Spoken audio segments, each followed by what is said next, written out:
Chapter 605. Old Man Pai and the others said that they would set off in 3 days, but they only waited for 2.5 days before they arrived. They seemed to have chosen the most difficult road in Izhou. General Gui Tu waited by the river and asked Zhang Zhong to go out. Zhang Zhong was still discussing with Feng Sima how to make the local people live a better life when he was informed to receive the imperial edict. The person who announced the imperial edict was Old Man Yao. He didn't put on any airs and didn't need to set up an incense table. He handed the imperial edict to Zhang Zhong and said, "Yongqing, this is the imperial edict. Take a look. Go out and meet General Gua. Then you can come back and continue your work. If you need to transfer Chongpingcang, you can go to Izhou Prefecture to get it. Remember to write it into a memorial and send it to the capital." The meaning in his words was very clear. That was, Zhang Zhong, you should still be the provincial governor in Wing Prefecture. Don't you need to worry about the logistics? Don't you want to take care of the local people's lives? If you don't have anything, go to Izhou to get it. You can decide how much to take. Just let me know. Hearing Old Man Yao's words, Zhang Zhong opened the imperial edict in confusion. The more he read, the more shocked he was. Didn't they say that Izhou was not easy to manage and that's why he was transferred here? Why was there a war in the blink of an eye? Logistics. Grain officer. Without any preparation, where would the grain come from? Old Man Yao and the others saw Zhang Zhong's expression and were very satisfied. It meant that the two masters of the Zhang family didn't tell Zhang Zhong. Even Xiao Bao and Cuckoo didn't tell. They did a good job of keeping secrets. It was good that father and son could do this. They didn't know that Zhang Xiaobao didn't tell his family because he didn't want them to worry. Besides, it was useless even if he told them. The responsibility fell on him and Wang Wan. There was no need to worry. After being excited for a while, Zhang Zhong rolled up the imperial edict and calmed down. He nodded and said, "Zhang Zhong accepts the imperial edict. I'll go to see General Gua now." After that, Zhang Zhong turned back to change his clothes. In fact, he just wanted to ask his son and daughter-in-law what was going on. War was not child's play. If something were to happen, they would not be able to bear the consequences. Zhang Zhong's reaction made the 3 old men even more convinced that the 2 masters of the Zhang family were Zhang Zhong's backbone. Otherwise, how could he be so calm? When Zhang Zhong found his son and daughter-in-law, the 2 of them had just finished writing a plan. Wang Wan had written about the grain deposit, and Zhang Xiaobao had written about the local governance. "Xiaobao, do you know about this imperial edict?" Zhang Zhong was very angry. As soon as he entered and saw the 2 people, he asked Zhang Xiaobao with a sullen face, "Xiaobao, do you know about this imperial edict?" "I know, but Grandpa Bai didn't allow me to say it. Besides, it's useless even if I did. Do you think I can just not come just because I want to?" "Father, you don't have to worry about this. It's all been arranged. I have a plan for economic development here, take a look. Me and Juan won't be able to be with our family for a while. We have to go to the front. Father, you just have to do as I say, don't worry about anything happening." The moment Zhang Xiaobao saw the imperial edict, he knew that it was time to leave. He and Wang Wan had to go. Otherwise, in the situation where there was no communication, the situation on the battlefield was unpredictable. It was easy for something to go wrong. He handed the plan to his father. With a bang, Zhang Zhong angrily slapped the plan to the ground. He pointed at Zhang Xiaobao and said, You didn't even discuss such an important matter with us. You want to anger me to death. Do you think it's enough to spend money on war? Is it as easy as governing? You let me. You sigh." As Zhang Zhong spoke, he suddenly sighed. He realized that the result was the same whether his son and daughter-in-law told him or not. The emperor asked them to come here to do something. How could they not come? Even if the 2 families knew about it in advance, what could they do? In the end, the responsibility fell on his son and daughter-in-law. As a result, his son picked up the plan. Zhang Zhong frowned and asked, "My son, you just stay in Yingzhou and command. Can't you not go?" Swords and spears have no eyes. Zhang Xiaobao shook his head and said, Father, how can I command if I don't go? This time, only 15,000 soldiers will be dispatched. They are divided into 15 reinforced battalions. 5 battalions will be dispatched from Jianan Circuit, and the other 10 battalions will be dispatched from Shannon West Circuit. There are too few people. Must be a sudden attack. If they win, everything will be fine. If they lose, if there is even a little bit of logistical problem, they will have to bear the responsibility. Not to mention that the emperor wants his subjects to die. Even as a member of the Tang Empire, we have to fight. The people of Wangjiang are still waiting for us. This is a matter of the people's hearts and dignity. If you don't fight back after being bullied, they will bully you next time. Besides, Cuckoo and I are only in charge of logistics. We won't go to the front to fight, nor will we leave the border. The furthest we can go is to the border to find a safe place to hide. Who will target 2 children? When Zhang Xiaobao said this, he was very grateful for this era. Not to mention the martial arts, even the literati respected martial arts. Living in this era was much more comfortable. There was no such thing as being bullied and not daring to fight back.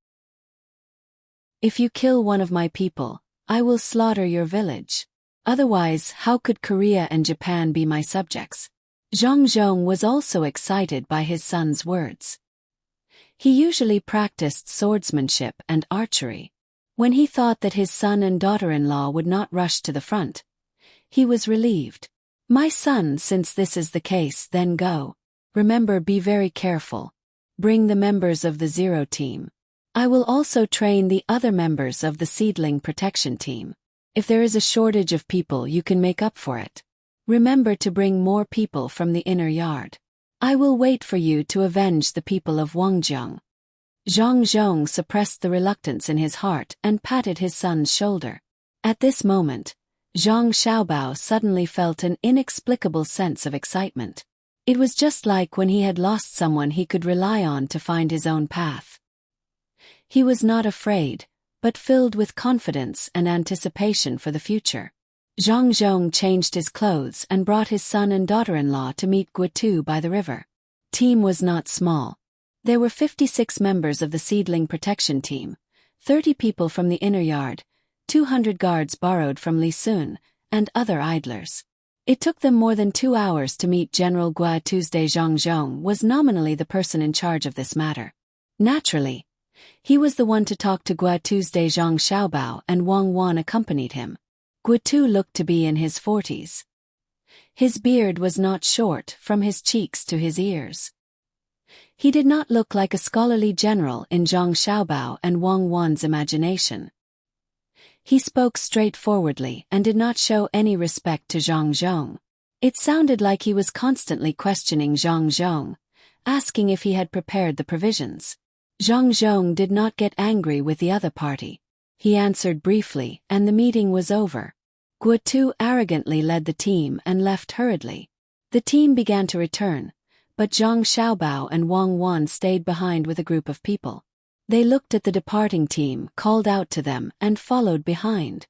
I don't understand. Why did they send people from the Shannon West Circuit instead of those from the Jianan West Circuit? They might not be familiar with the climate here. Zhang Xiaobao muttered as he rode on the mule. They have too much money to burn, so they can train the soldiers. It's naturally easier for the border troops here, but it's also impossible for the soldiers in other places not to train. I reckon that Li Longji is planning to go big this time. Speaking of which, we are also responsible for this.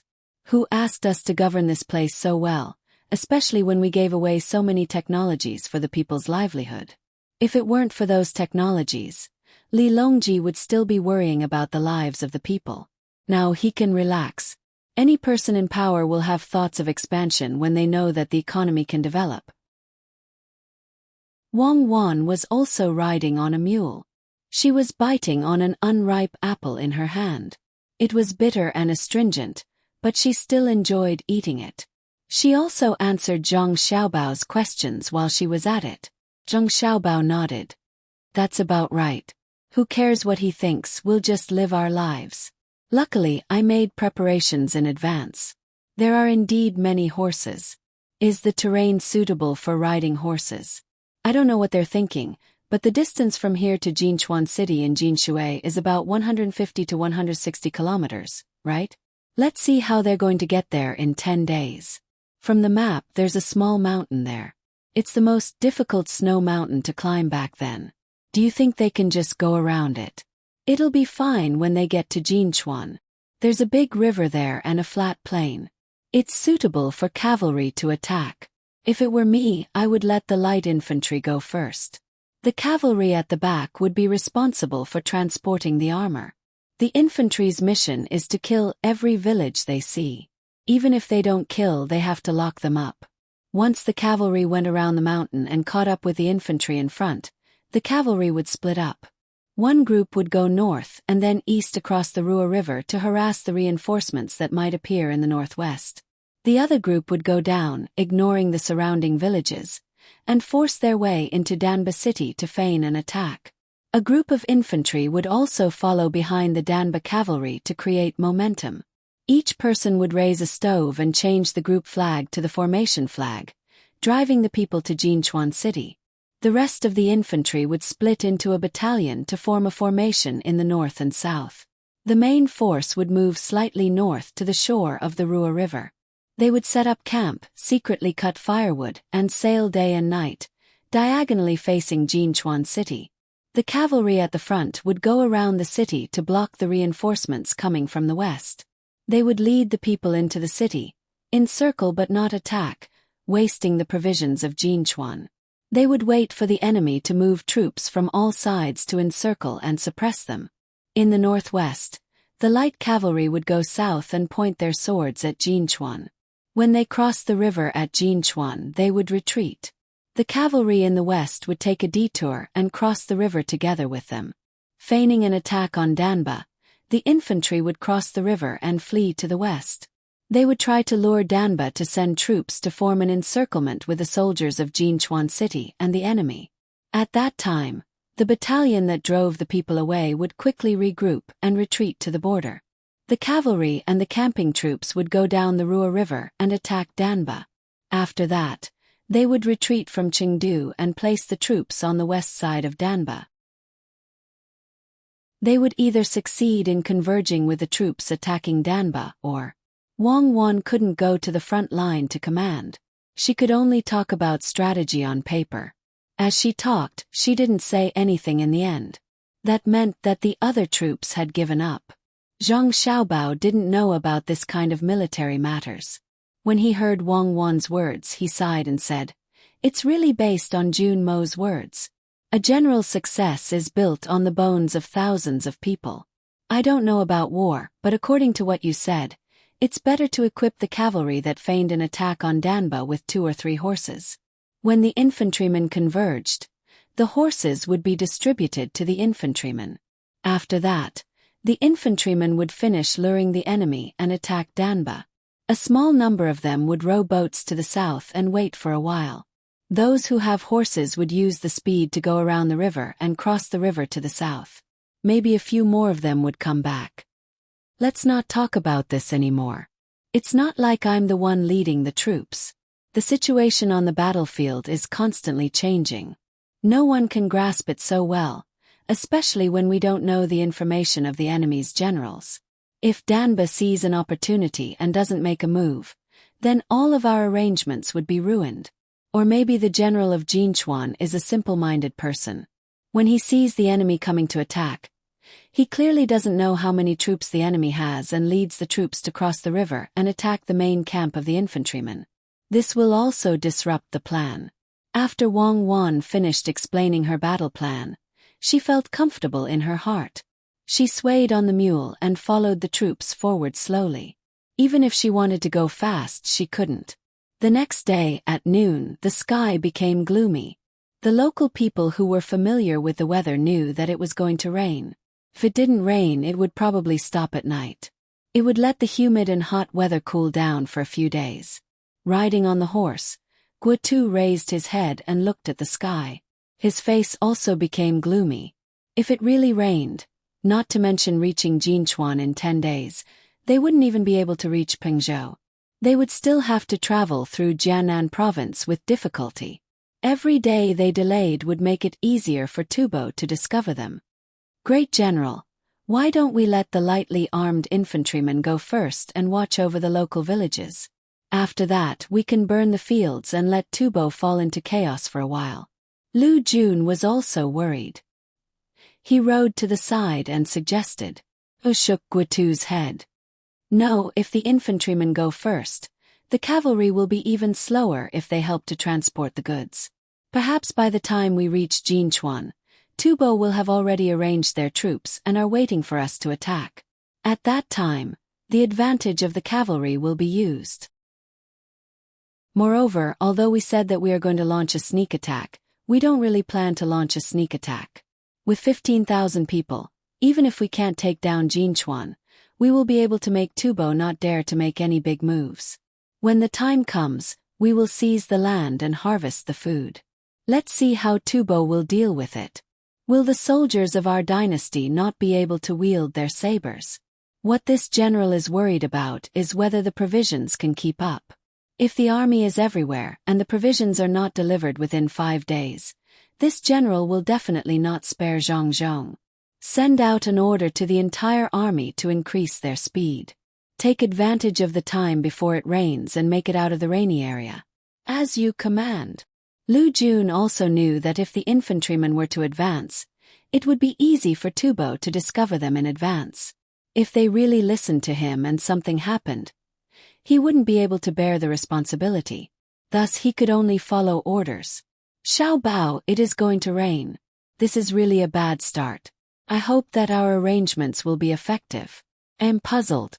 How did you know that it would rain? Wang Wan, who had also noticed the change in the weather, didn't sit on her mule anymore. She ran over to Zhang Xiaobao's mule and sat in front of Zhang Xiaobao. This way, when it rained, they wouldn't have to worry about the front and back getting wet. With a large umbrella, the two of them could lean on each other for warmth. Zhang Xiaobao hugged Wang Wan and took a few deep breaths. After he felt a little more comfortable, he said, "How would I know that it would rain today? I only know that it often rains in Sichuan. There are many mountains here, and when the hot air flows over, it will encounter the cold airflow of the mountains at high altitudes. In addition to the effect of the mountains, it is very easy for it to form rain. It is also good that it is raining. It will let Guitu see what logistics is. This time we have paid a lot of money, and I don't think Li Longji will be able to return it to us. Maybe he will just give us some policies. I am thinking about what policies we should ask for when the time comes. Policies are better than giving money directly." "Think so too. The imperial court won't be able to take out so much money to return it. What kind of policies do we need? Something that reduces taxes.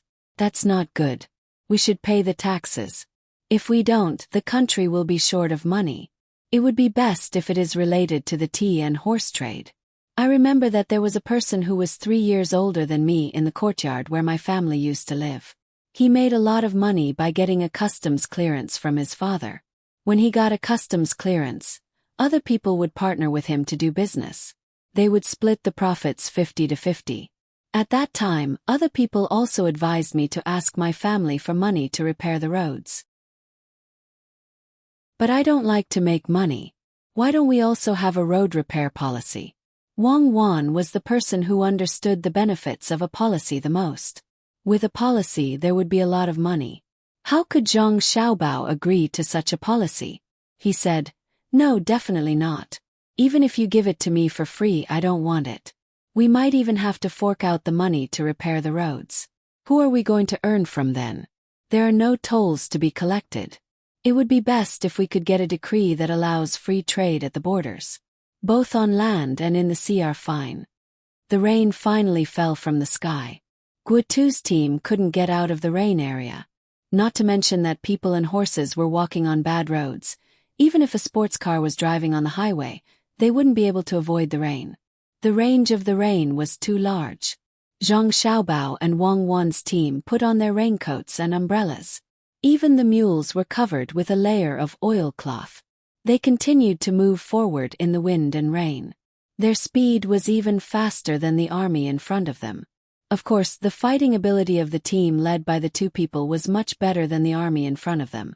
Although there were less than 300 people, it was not a problem for them to deal with the army in front of them. Quick, quick, faster. Find a place to take shelter from the rain. Guaitu's beard was completely soaked by the rain, and his armor was also soaked. He wiped his face with his hand and shouted. There was no need for him to say more. The 15,000 people also tried their best to hurry on, hoping to find a comfortable place to rest. At least they had to set up their tents. In such a narrow place, they couldn't even set up a tent. There was a mountain next to them, and the water kept rushing down. After an hour, the path soaked by the rain became even more difficult to walk on. Just when Guaitu didn't know where to vent his anger, a flat area finally appeared in front of them. A tent had already been set up there. There was a fire in the tent, and when the wind blew, they could smell the aroma of food. Guaitu picked up his binoculars and looked around. He said to Xiao Ling, who was next to him, "Let's go and see what's going on." Xiao Ling nodded and hurriedly ran forward. Before he reached the place, someone came out to meet him. He stood in the middle of the road and also looked in their direction with a pair of binoculars. Clairvoyance. What's up ahead? How come there's also a clairvoyance? Who leaked it? Guaitu looked at the person in front of him through the curtain of rain. This time he didn't feel uncomfortable but angry. Could just anyone have a clairvoyance? There were marks in the army, and whoever had one would be recorded in a book. If everyone had one, how could other countries not have one? This thing was a precious treasure. Perhaps the person standing in the middle of the road also considered the issue of identity. He took out a flag, put away the binoculars, and pulled the flag open with both hands so that the people in the group could see it. At this time, the people in front of the group had already stopped and looked at this person warily. Guaitu tried hard to look at that person's flag. He raised his eyebrows and asked, "Who knows what that flag is?" "It's drawn in a way that's neither human nor ghost. Looking at it vaguely, it looks like a rice sprout." When the army officer heard this, he remembered something. He moved closer and said, "General, are you sure it's a rice sprout? Isn't it a very interesting rice sprout with big eyes and thin arms?" "Yes." Guaitu nodded in response. The army officer was relieved and said, "General, that's the flag of the Zhong family. It's the special flag of the family of Governor Zhong Zhong, who is in charge of logistics. It's between the clouds and the water." "I see. But what's his family doing here?" As soon as Guaitu heard "between the clouds and the water," he knew who it was. He was even more puzzled. At this time, Xiao Ling was near the people in front of the group. After talking for a while, he ran back happily. General, good news, very good news. This is the resting place that the logistics camp of Ijo prepared for us. They set up a shelter from the rain and cooked meat porridge. They told us to rest there. He said that there's also medicine. I'm afraid we'll get sick." Xiao Ling excitedly reported to Guaitu's day. Guaitu was immediately stunned. The army officer next to him called out twice before he recovered. He said in disbelief, "What? The logistics camp? How did they go to the front and set up a shelter? Let's go and have a look." Guaitu wasn't the only one who was surprised. The other generals and soldiers were also surprised by what they saw. It was the first time they heard that the people in charge of escorting provisions were in charge of this kind of thing. When the group in front of the army entered the shelter, Guaitu found the person in charge here. "General Gua, this way please. There's tea and snacks here." "General Gua, you've worked hard," the person in charge here said respectfully to Guaitu's day. Guaitu felt that he was scolding people. If he had worked hard, what were the people here? Since when did the logistics team become so crazy? Yes, it was usually said that before the troops and horses moved, the provisions would move first. But it was just a saying. He had never seen it before. Today he had learned something new. The people in charge of logistics ran to the front of the army and set up a shelter and porridge. If all the people in charge of logistics had this kind of ability, who would be the main force? Thinking of this, Guotu had to ask. If he didn't ask, he would feel that there was one more thing in his heart. At this time, he regretted his attitude towards Zhang Zhong in Izhou. He thought that Zhang Zhong, a civil official, couldn't do anything. Now he understood. Looking at the shelter, it was clear that it could be used to attack and retreat. It was actually set up in a marching formation. This was in the territory of the Tang Empire. He didn't even send out scouts. If the other party could set up such a formation, it meant that they were used to it. It wasn't deliberate at all. Could it be that the Zhang family had been in the army for generations? How did you get here? Guotu asked. Replying to the general, we came here in advance. The main family said that there would be a lot of rain in early autumn. In order not to delay the army's journey, we set up the shelter in advance. When it rains, we set it up. When it rains, we set it up. When it rains, we set it up. When it rains, we set it up. Chapter 606. Hearing what the person in charge said, Guotu's face was burning. He was embarrassed to set up the tent in such a hurry. The tent was set up in the heavy rain, the fire was lit, and the meat porridge was cooked. If this wasn't good enough, then what was? No wonder the imperial court sent Zhang Zhong here in such a hurry. The imperial court did not send anyone else to be in charge of logistics. It turned out that this was the reason. Zhang Zhong seemed to have just arrived in Izhou not long ago. 5 days. How did he do it? General, take off your clothes first. Here is a clean towel. Your clothes will be dry in a while. The straw raincoat and bamboo hat are also ready. After the meal, we can continue on the road. If anyone is not feeling well, you can take some medicine. It's for colds. The person in charge still said respectfully. Guotu did not dare to neglect him at this time. His strength was there for all to see. He also said politely, "Thank you. I didn't expect to meet people from the logistics camp in such a situation. You came in time. You are really extraordinary." Guotu was indeed speaking from the bottom of his heart. It was the dream of every general to have such logistics to provide assistance to the troops. It was too comfortable. If they could not win the battle, they would be letting down the people in charge of logistics. The soldiers also made up their minds while drinking the hot meat porridge. Even if they had to die, they would kill more people. Otherwise, how could they have the face to come back and see others? Did they want to be a coward by providing good food and drink for them? Even a dog knows how to help bite people. After the meal, the clothes were almost dry. The soldiers put on their clothes, bamboo hats, and straw raincoats. When they moved forward again, they felt full of strength. General, look at the map. The road ahead is not easy to walk. There are continuous hills and the road is slippery in the rain. Do you want to think of something such as cutting some branches on the side?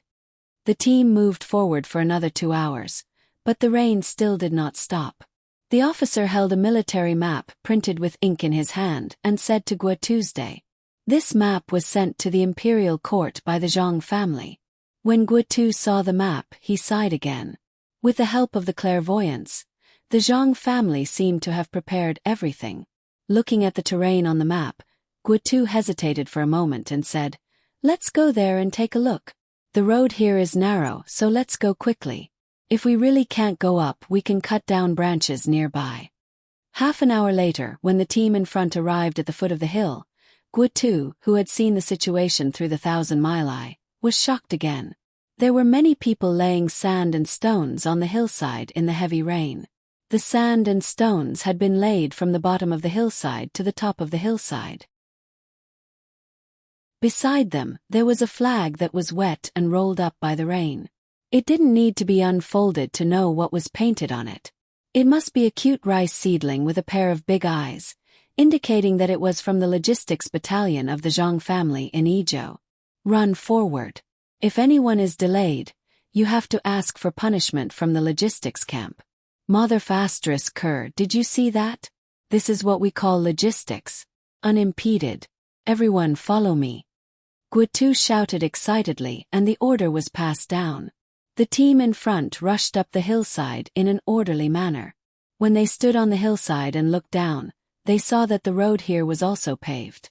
The other hillside in front of them was also paved with sand and soil. At first glance, they knew that it was paved in sections.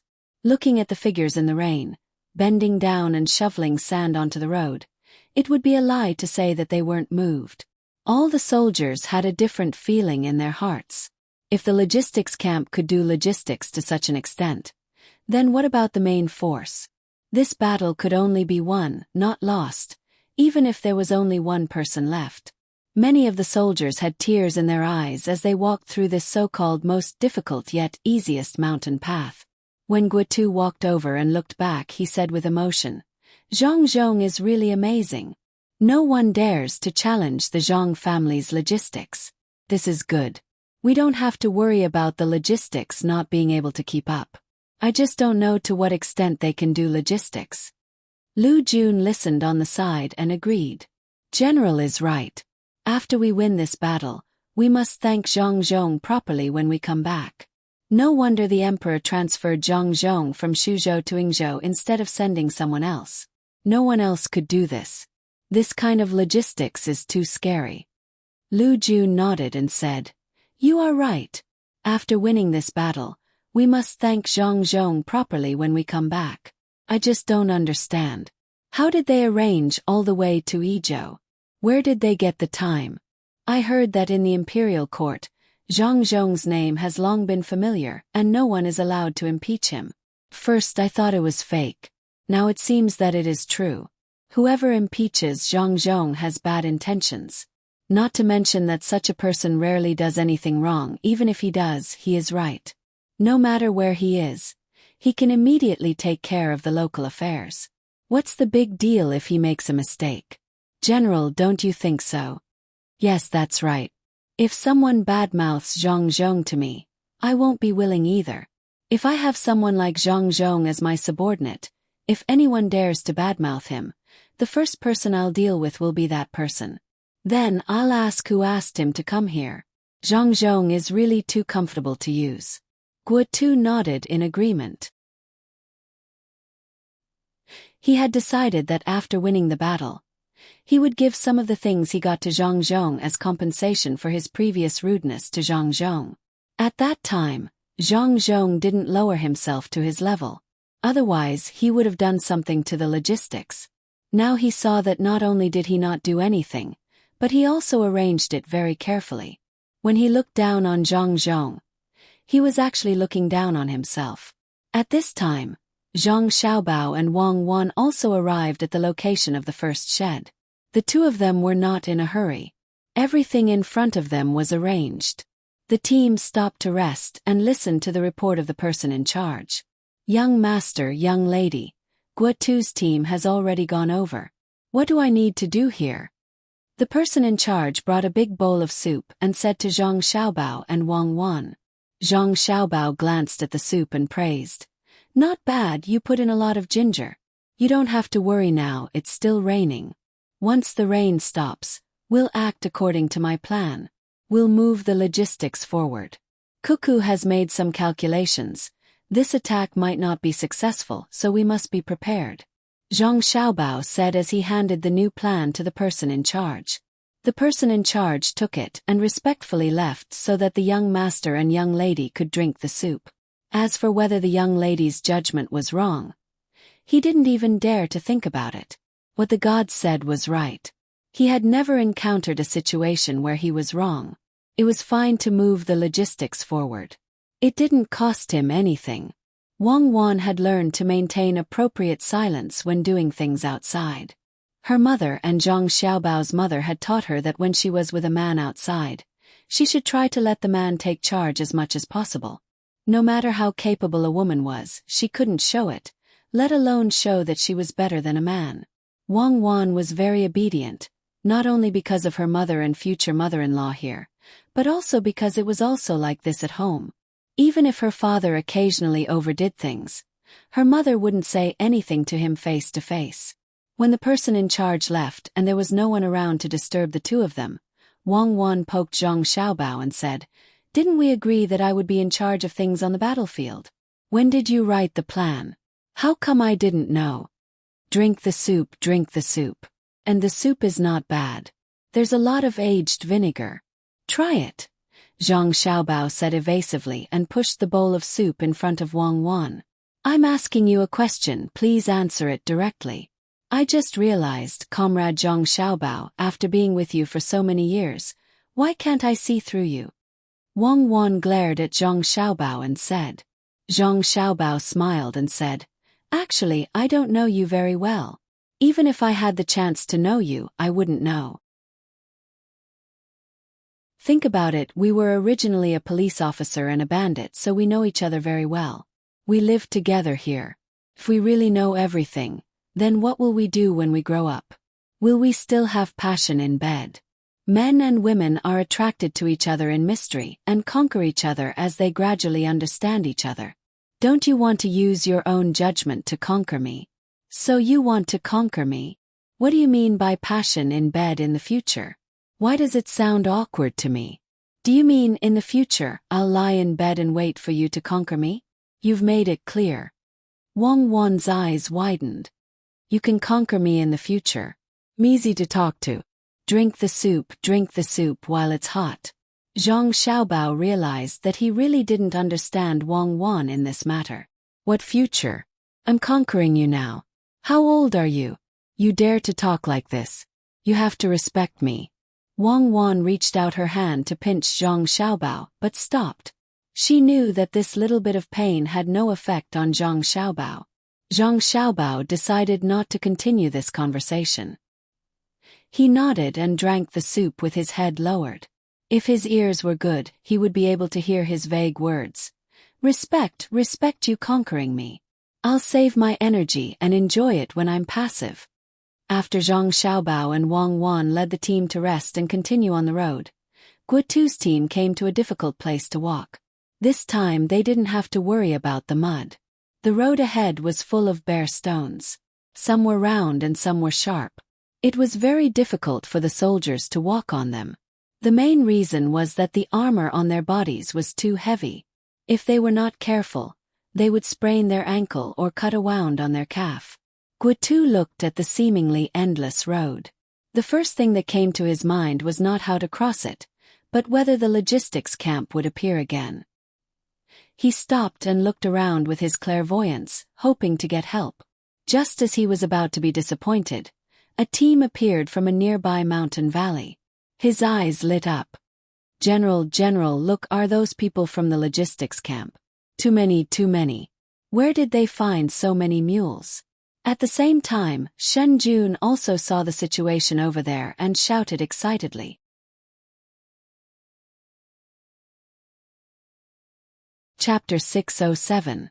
Today there is an official who travels 1,000 miles to come here. Glistening white rice, cook it for me to eat. Kindness far away in the water. Today there is an official who travels 1,000 miles to come here. Fine it into salt and add it for me to eat. Kindness far away in the mountain. I think. The mountain knows, the river knows. Add to my clothes and feed me medicine. I am willing to rule with you. After his son and daughter-in-law left, Zhang Zhong suppressed the worry in his heart and began to govern. There were only about 4,000 people in a province. It was a small number, but no matter how small it was, they were still common people. Since they had come, they had to let the common people live a good life, even if their purpose was not. There was nothing to do anyway. Opening the plan left by his son, Zhang Zhong read it from beginning to end. He had a rough idea of what to do. He ordered the servants in his family to start implementing the plan that very night. Old Man Pai and the other two also stayed in the manor. It was not that they did not want to go to the front to take a look, but the weather was really unbearable. With their old arms and legs, they could only join in the fun with the Zhang family with the presence of a doctor. If they really had to march, they would die of exhaustion on the road. The three old men could not find anything interesting to do.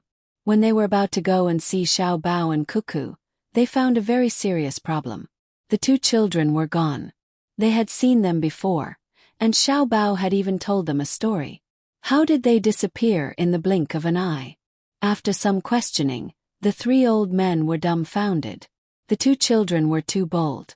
They actually ran to the back of the army to help. If something happened, wouldn't the Zhang family and Wang family go crazy? They immediately sent 50 guards to chase after them. Now that it was almost dark and Xiao Bao and Cuckoo had not returned, the people chasing after them did not believe them. When they found out that 200 of Li Sun's men had followed them, they were not so worried.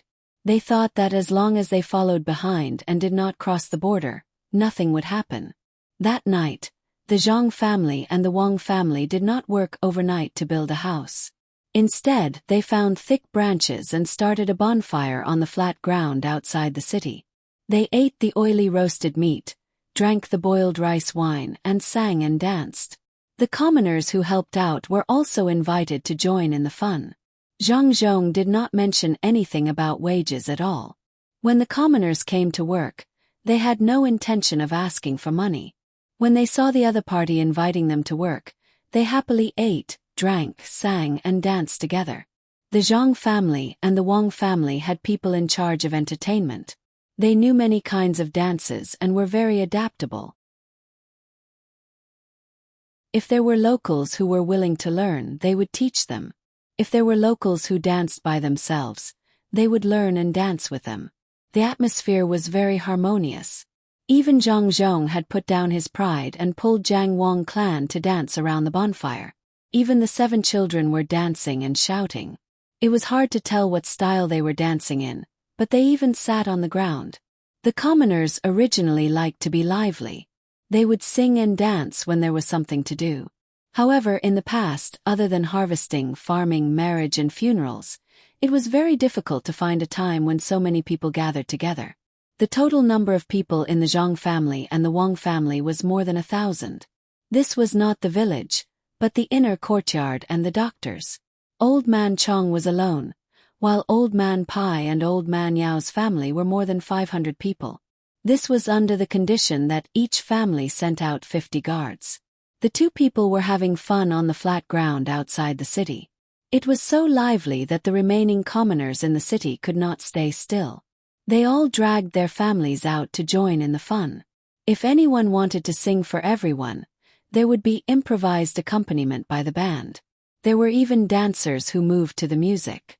The commoners did not know how good Zhang Zhong was as an official. They only knew that this new official was a good person. He was not like the previous officials who occasionally came to check on them. They ate and drank for free and did not pay attention to the commoners. They did not even sing or dance with the commoners. The second impression was that the wine in this official's family was delicious, especially the rice wine that was cooked with shredded ginger and fruits.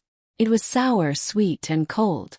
Together with the powder in the roasted meat, it was also good. The best impression was that this official's family members could sing and dance. They had many musical instruments. When they sang and danced, there was immediately someone who came to play with them. Where could they find such an official in the past? Good official. That official's wife was also very good. She could not even sing to her. This ability was worthy of respect. The commoners were satisfied, but the 3 old men were dumbfounded. They had lived for so many years, but this was the first time they saw the provincial governor bring his family and commoners out to play in the middle of the night instead of sleeping. What do you mean? Old Man Chong did not believe that Zhang Zhong was so free that he would mess around. Especially after understanding the Zhang family's way of doing things, it seemed that every action had a deep meaning. Old Man Pai and Old Man Yao were also puzzled. This was not the style of the Zhang family. Didn't Zhang Zhong have a pattern when he became an official? First, he would find work for the commoners, then give them wages. When they worked, they would eat well. Then, he would find a way to lead the commoners to make a fortune together according to the local situation. In the process, he would also lend money to the commoners. The interest rate was very low. What was wrong with him today? He actually did not give wages, nor did he mention anything about loans. Could it be that he was sick from being cheated here? Old Man Pai drank a cup of medicine wine and also drank half a bowl of rice wine. He waved his hand and called over a person from the Zhang family's inner courtyard, who was in charge of delivering the wine. "What is your family doing? If you don't sleep today, can you still get up tomorrow to build houses?" Old Man Pai asked the person who walked over. In reply to Sir Bai, "There is no rush to build houses. Everything will be done according to the plan. Winter is still far away, so the houses can be built slowly," the person respectfully replied. "What is the plan?" Old Man Yao asked from the side. "The local economic development plan. Master said that every time I come, no matter what I do, as long as I am the provincial governor, I have the responsibility to let the commoners live a good life. Even if there is only one commoner, I can't ignore it, let alone more than 4,000 people. When the war is over and I withdraw, I have to at least double the income of the commoners." The person who came was still very respectful, but when he said these words, it made people feel his arrogance. Old Man Pai and Old Man Yao looked at each other. The two of them really didn't expect the Zhang family to do things like this. They were still busy with logistics, but they didn't give up on this place. If it was any other official who dared to say that they could double the income of the commoners in Izhou, they wouldn't believe it. But when it came from the Zhang family, they had no choice but to believe it. Waving his hand, Old Man Chong signaled for the person to go back to work.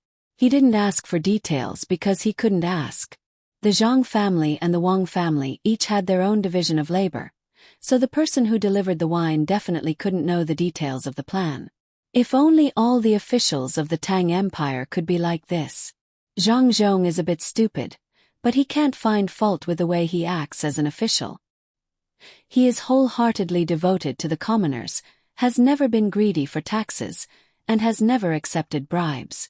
It's hard to find someone like him, really hard to find. Old Man Chong took a big bite of meat, swallowed it, and evaluated Zhang Zhong. Old Man Pai also drank the rest of the wine in his bowl and said, "That's because his family has the ability to make money. How much can he be greedy for? Even if he wants to accept bribes, he needs someone to dare to give it to him. Giving him money once isn't even enough to let him relax a little." The government makes a lot of money doing business, so who can afford it? If he gives less, wouldn't he be scolding Zhang Zhong? That's true, but what's the meaning of Zhang Zhong jumping around now? Xiao Bao and Cuckoo have left, so it's not good to ask Zhang Zhong directly. Old Man Yao also admitted that the Zhang family's way of doing things wasn't easy to learn. The main reason was that there were very few officials who could make money like the Zhang family and think of ways to let the commoners earn money. Building roads required money, and if they didn't have money, they had to wait for the imperial court to give them. That would be troublesome. Since it's not easy to ask, then let's wait and see. I'll be able to figure out something.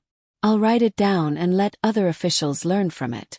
Old Man Pai drank some wine and felt comfortable after relaxing. He leaned back in his chair and narrowed his eyes as he waited for the results. Zhang Zhong was still dancing with the commoners. He didn't have the talent for dancing, so he looked awkward when he danced. Fortunately, the commoners didn't care about how others danced. Most of them were actually dancing for themselves and for others to see. When they gathered together, there was food and drink, and they were happy when it was lively. The bonfire party didn't end until dawn the next day. People were arranged to send the commoners who were tired from dancing and fell asleep in the middle of the night, as well as the commoners who drank too much and fell asleep to their homes. During this time there were a few doctors here to take a look at them. If they were sick, they were directly sent home with medicine. They also wrote down the method of boiling the medicine. Those who couldn't read would naturally find someone to ask. The next morning, both the Zhang family and the Wang family were sleeping. They only woke up when it was about to rain in the afternoon. The cook made a large amount of pastries, and the craftsmen used local materials to make a few hundred fishing rods. They also prepared the bait. When it started to rain, Zhang Zhong opened a large umbrella and led a few dozen people to the riverside to fish. Old Man Pai and the other two also put on an extra set of clothes to fish with them.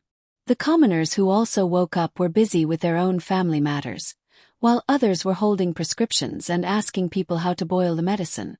There were also some who wandered out to see if the new official had anything to do. When they saw the official who had danced and sang with them yesterday fishing by the riverside, they also came over to join in the fun. Zhang Zhong gave everyone fishing rods and prepared pastries at the same time. Suddenly, there were a few dozen more people. After the commotion last night, the nearby strongholds on the mountain all knew about it. They all sent people to find out what the new official was going to do. It would be good if he wasn't going to force them to fight for rent. After understanding the situation in detail, the people in the stronghold were puzzled, but they also had more expectations. They hoped that the new official would dance again so that they could join in. After all, the new official had many musical instruments at home and many people who knew how to dance. When he was fishing, Zhang Zhong didn't care about how many fish there were. Every time he caught a fish, he would show off to the locals.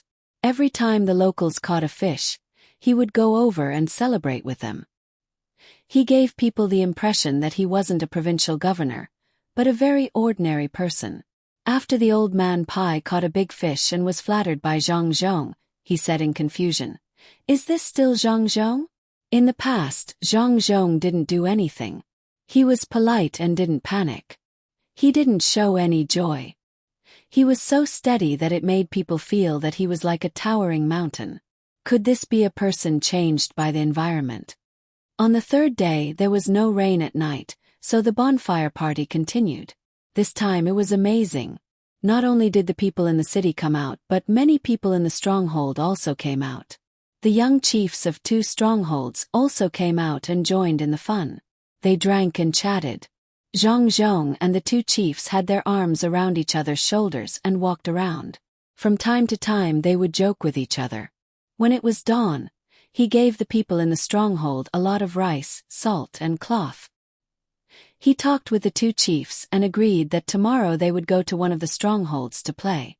If they wanted to eat mountain delicacies, it wouldn't be interesting if they didn't have enough. The 2 chiefs also agreed and took away a lot of wine. They said that when they went back, they would let everyone have a taste. They had to come and bring their families, including the children. Otherwise they would look down on them. The people in the stronghold were very satisfied. This official was too good. He was so good that he didn't seem like an official, but like the chief of a stronghold. The people were satisfied, but Old Man Yao and the other 2 were not. Zhang Zhong was such an official. Wasn't he smearing the face of the imperial court? They couldn't help but look for Zhang Zhong. Zhang Zhong received the 3 old men in the tent. The charcoal stove was burning, and a teapot was sitting on top of it. A tea set was set up, and the Westlake Longjing tea was placed to the side. The melon seeds and dried fruits were also placed around it. When the 3 old men saw this, they knew that Zhang Zhong was going to treat them to kung fu tea. When they thought of Zhang Zhong's actions yesterday and this morning, it formed a strong contrast, making it difficult for them to get used to it. After watching Zhang Zhong heat the cups, pick up the tea leaves, wash the tea leaves and rinse the water, the 3 old men each took a sip and poured away the remaining tea. Only then did Old Man Pai, who had been waiting impatiently, open his mouth. Yongqing, Xiao Bao and Cuckoo went so far away. It's better to let them come back as soon as possible. They can go out and watch the fun. They can't delay their studies. Old Man Pai didn't have the right to question them directly.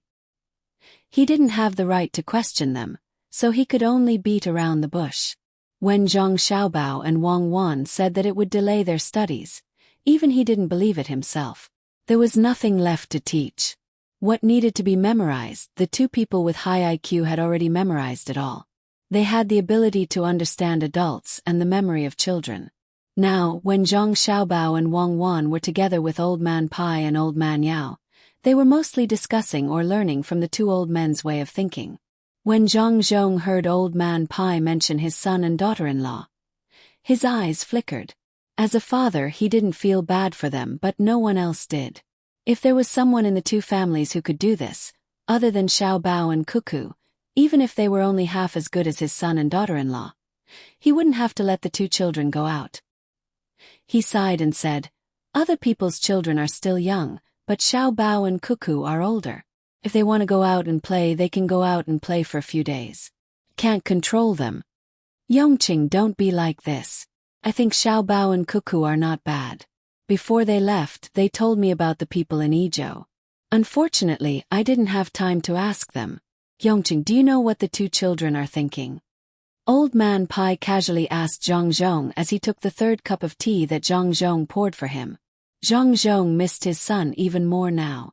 The plan didn't only write about how to carry out economic development, it also wrote about the reactions of the three old men. This was part of the development process. Otherwise, it would be really difficult to handle. Thinking of this, Zhang Zhong directly poured away the small cup of tea in his hand, which was already cold, and poured another cup of tea for each of the three old men. He didn't need Old Man Pai to continue beating around the bush. He straightforwardly said, "Sir Bai, are you here to denounce me? Say that I shouldn't have disregarded my position and played with the people like this?" Once the words were out in the open, the three old men really didn't know what to do. It was not good to say yes or no, but they couldn't say anything. Old Man Chong was more straightforward. He replied, "I have such thoughts not to condemn but to ask what the deep meaning is. The Zhang family's way of doing things has always been difficult to understand. Learn from them. Yes, learn from them." "Hey. Actually, I don't want to do that either. Wouldn't it be better to directly recruit workers and give them wages like the local people in Suzhou? The same trick can be used back and forth, but it definitely can't be used. Just like the godson I took in Luzhou. Do I lack a son? If you don't take in the mountain people, they won't believe you. People here are the same. Each of the strongholds only listen to orders. Unless I am ruthless enough to send troops to suppress them, otherwise, they will be the same as before after I leave. If it really comes to a point where I have to use force to solve it, it can only mean that I have failed. If the officials are incompetent, the people won't cooperate." Zhang Zhong began to complain. What he said was not wrong at all. It was all the truth. If he didn't think about the link in his son's plan and didn't scheme against the three old men, it would be perfect. The three old men didn't know that before Zhang Xiaobao left, he had dug a hole for them to jump into. When they heard Zhang Zhong's words and looked at Zhang Zhong's helpless expression, they felt the same way. Wingzhou was not easy to govern. It took a lot of effort to collect the annual tribute. It was not easy to beg. If they didn't use some other means, they could not expect the local people to cooperate. Old Man Chong was not too particular. He drank the cold tea, smacked his lips and said, "What do you have in mind?" Old Man Pai and Old Man Yao listened attentively. They wanted to see what other means the Zhang family could come up with in the face of such a situation. This was different from before.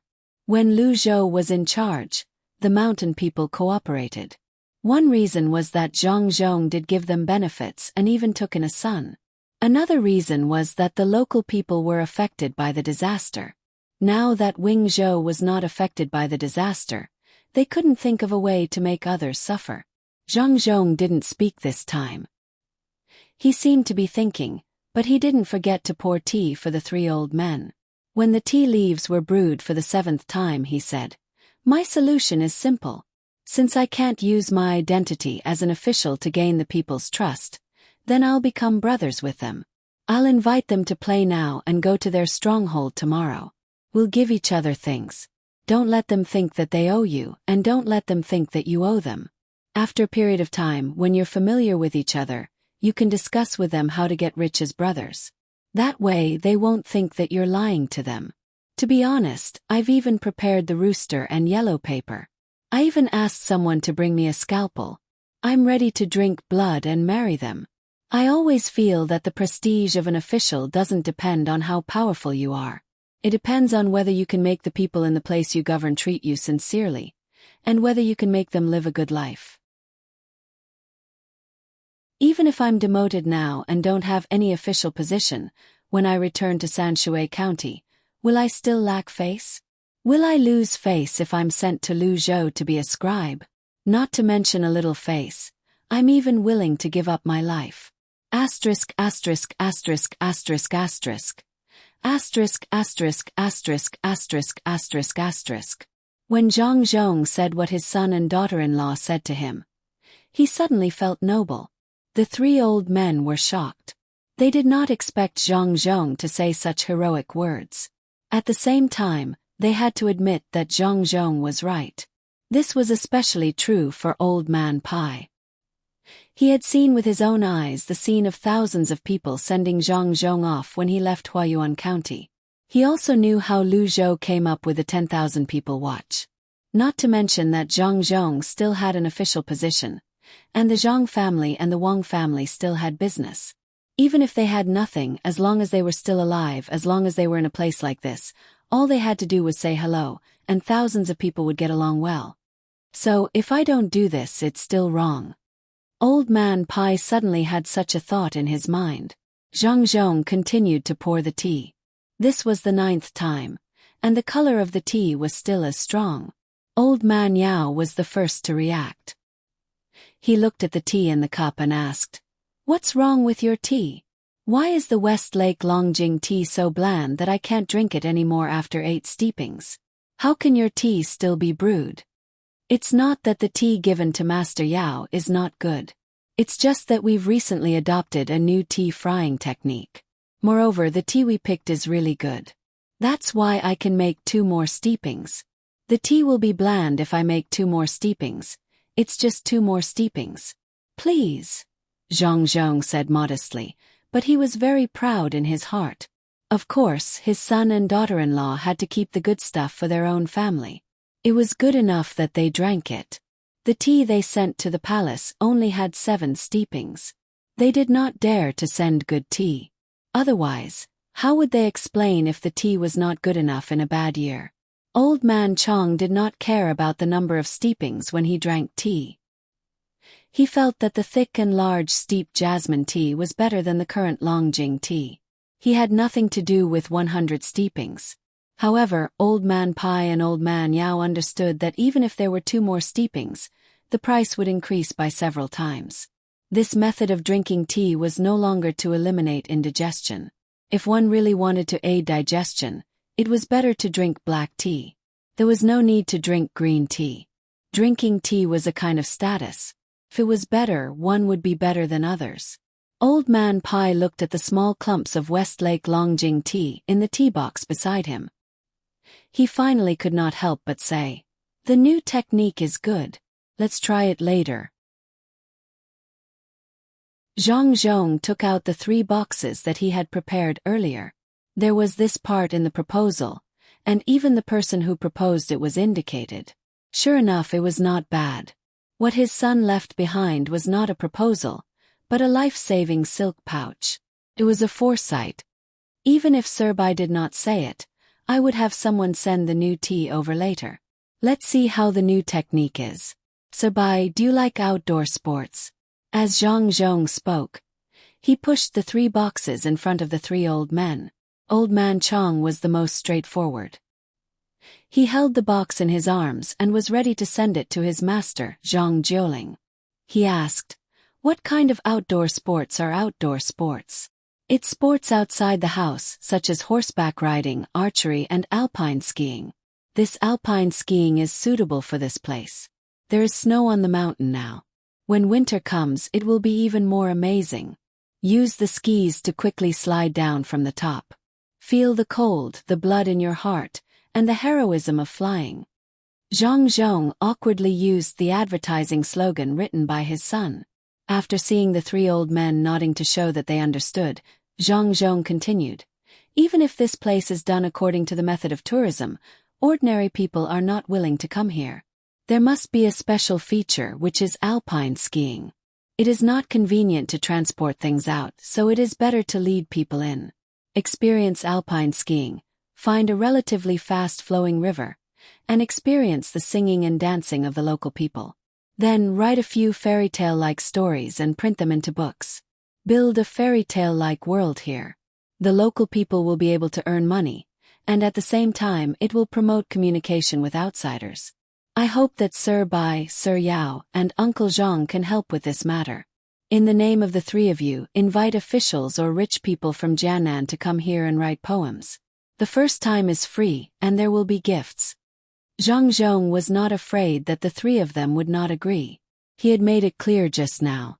If anyone did not agree now, they would be disregarding the livelihood of the people. As expected, Old Man Pai and the other two nodded happily. They were also willing to do something. However, Old Man Pai felt that something was wrong, especially with the tea leaves. Why did they prepare it so well? It seemed like they had been tricked.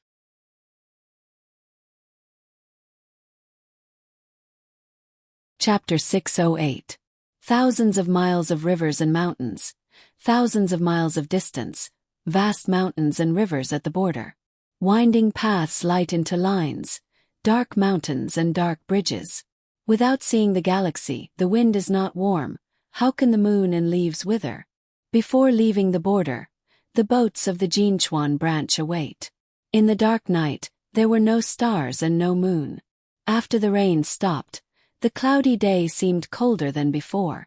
Guotu led the team to light torches and walked down the path that could easily slide into the deep stream at any time.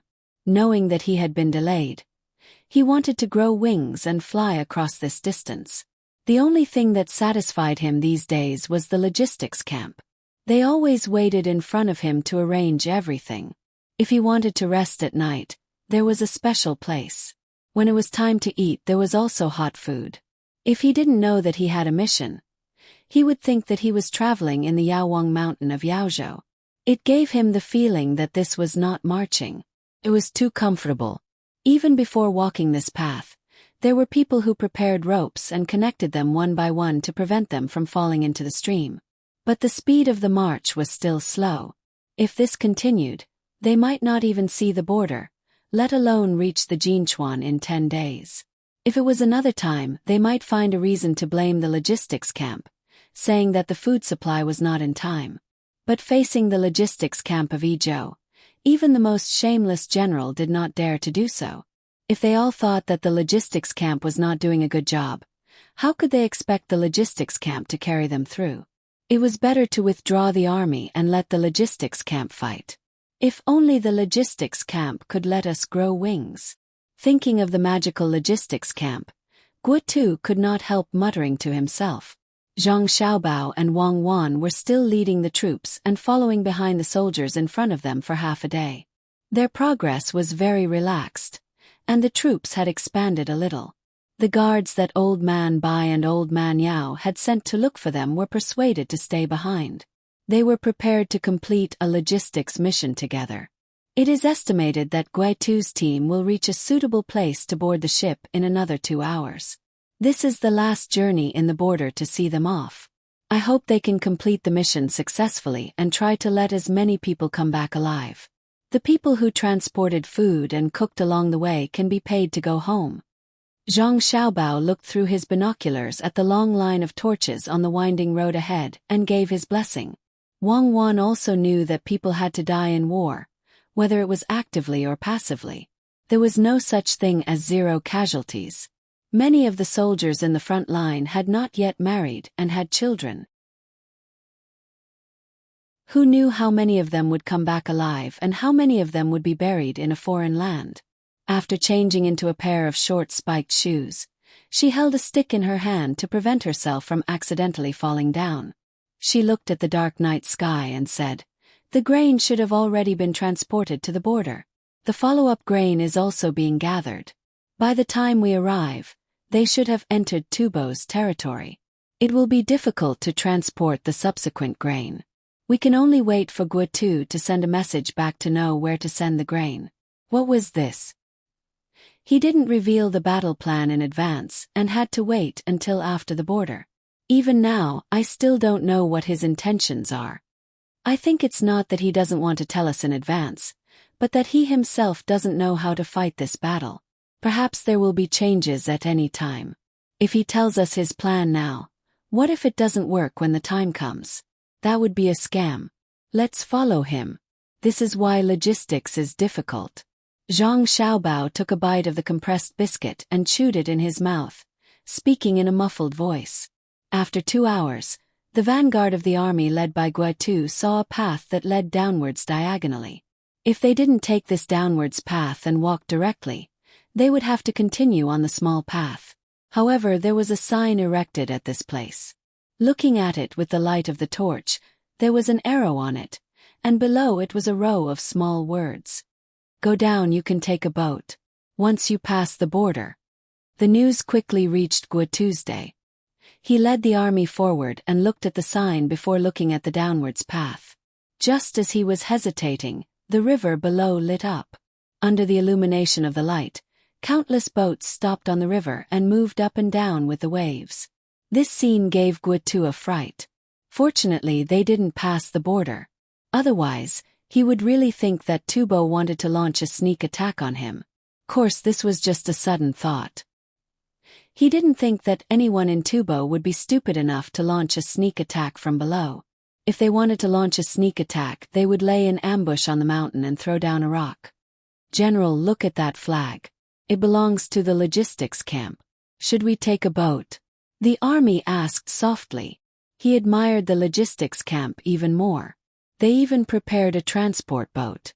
Along the way, they received a lot of care from the logistics camp. It seemed that Zhang Zhong lived up to his reputation. Did Guitu have a choice? If they didn't take a boat and continued on the mountain path, it would really delay them. Now, it seemed that if they took a boat and followed the river, they could even shorten the time by 1 or 2 days to reach Tubo's Jinchuan. He didn't hesitate and ordered, "All soldiers, pay attention to your feet. Get on the boat." Following the order, the vanguard began to walk down. As they walked, they realized that there was no danger. There was actually a railing on the side of the road. Even if they accidentally slipped, they would hit the railing first. There was also a place for a torch on the railing. If they stuck it up, they wouldn't have to worry about suddenly falling. Guitu looked at the railing carefully and said, "It's newly built." It seems that Zhang Zhong didn't have enough time to prepare it. Otherwise, he might have built railings on both sides of the road. I just don't know if they can still deliver the provisions in time after we pass the border. General, they don't even know how we are going to move. How would they know where to send the provisions? Moreover, the imperial court only asked them to gather the provisions. Once we pass the border, our army will receive the provisions. Do we still need them to continue sending the provisions? Lu Jun didn't think that Zhang Zhong would do anything more. What he did now was already good. As long as they didn't lack provisions when they passed the border, then Zhang Zhong's mission would be considered complete. Of course, this would depend on how the imperial court arranged it. If Zhang Zhong continued to take the opportunity to provide support, then the logistics camp would have to wait at the border. At the very least, they would have to transport more provisions to the border cities so that they could provide enough provisions when the army in front needed them. Guitu also knew that he was thinking too much. How could the logistics camp follow to the front? Even if they did, they wouldn't go too far. Zhang Zhong was a civil official and didn't have an army. The consequences of going deep into Tubo were obvious. It was just that the logistics camp did too well, making people reluctant to leave. Unfortunately, once they passed the border, it wasn't the logistics camp's world anymore. He raised his hand and rubbed his face that was a little uncomfortable from the cold night air. He also followed the group and walked down. Every time they walked to a place that they thought was dangerous, they would realize that not only were the railings beside them higher, there were even steps under their feet. Just like that, 15,000 people were separated into hundreds of boats and went down the river. By the time Zhang Xiaobao and Wang Wan arrived, the fleet in front of them was already nowhere to be seen. Now, we don't have to continue making arrangements for the matters in front. There's no way to arrange them anyway. It's good now that we don't have to worry anymore. I haven't seen what the border here looks like, so I'll go over and take a look. Wang Wan stood at the temporarily built pier by the river and waited for the boats prepared for them to arrive. Zhang Xiaobao's mind wasn't on the battlefield at this time. He was thinking about how to recoup his losses. This time we paid 120,000 strings of cash in advance. Li Longji is a black-hearted guy, so it's impossible to expect him to pay us back. I'm wondering if we can ask him to give us a piece of grassland and raise some good horses there.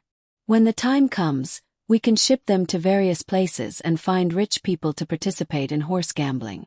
It's a very interesting activity. That's a good idea. Even if it's further away and the conditions are more difficult, it's good to have a piece of land in Fengzhou, which is also Inner Mongolia. There are grasslands and deserts there, and we can raise more cattle there. If the climate isn't good, we can plant some cash crops like jujube trees or grapes. Those things will be more expensive if we ship them back. Wang Wan couldn't do anything about this. Even if Li Longji didn't do anything and gave her and Zhang Xiaobao a chance to avenge the people of Wangjiang, she would have to think of a way to take revenge on her own. However, it was different now. Li Longji was the one who suggested it first.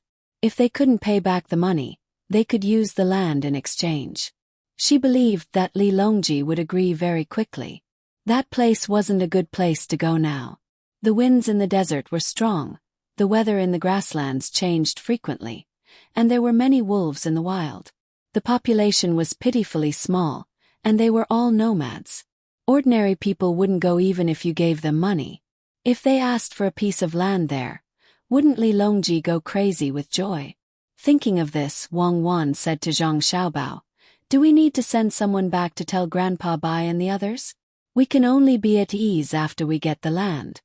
"Don't say it, we definitely can't say it. If we say it now, with those shrewd people in the imperial court, and Li Longji, this emperor who is not stupid, they will definitely tell us a lot of difficulties. They will also talk about how good Feng province is and make us take out new things to exchange. In the end, the land they give us won't be big. Don't we have an account of the money spent this time? When it's over, we'll send the account book to Grandpa Bai. He'll naturally know what to do. According to my analysis, the biggest possibility is that they'll come and ask us what we want. We can't count on money. When the time comes, it'll be easy to handle." Zhang Xiaobao didn't want to be so proactive. At this time, it wasn't as simple as a confrontation with a local official. None of the people in the imperial court were easy to deal with. It wasn't just a matter of economics anymore. It involved political exchanges. Political exchanges required wisdom. Unless there was a real falling out, whoever exposed their intentions first would be unlucky. The so-called exchange was carried out when both parties thought that they had taken advantage of the other party and made a compromise. The simplest explanation was that the other party had achieved their goals, but they were still pretending to be innocent after taking advantage of the other party. If the bear understood politics, it would want to eat honey in the monkey's territory, but let the monkey bring it up himself. It would also say that there were too many bees and that it needed to be compensated. The moment it ate the sweet honey, it would make the monkey feel that it had gained an advantage. Wang Wan nodded to show that she understood. She was even more puzzled. "Then what do you say? Say that you want all the management rights of the tea-horse path," Zhang Xiaobao replied. "Impossible, unless you think that the people in the imperial court are all fools." Wang Wan didn't have any hope in this. Zhang Xiaobao looked upstream and said, "I also know that it's impossible. In psychology, this is called an inch when given an inch. Sometimes it's better to use this method. In layman's terms, it can be said that we're asking for sky-high prices and waiting for them to sit on the ground and pay us back. As long as they refuse, we'll ask for a good place. The area has to be large. If it's not a good place, then the area has to be larger. If it's a place that's too difficult, then it's also fine. However, we need to waive 10 years of taxes and rent. Where do you think that guy Li Longji will arrange for the place? He'll arrange for it to be in Inner Mongolia or the northeast. Lingnan definitely won't let us go. Then how can you guarantee that you'll get the grassland?" Wang Wan immediately understood. Even if it was her, she would also arrange for it. Wasn't the Zhang family very powerful? Then let's see how powerful they are. If you want the land, then I'll give it to you. In any case, no one is willing to go to a bad place.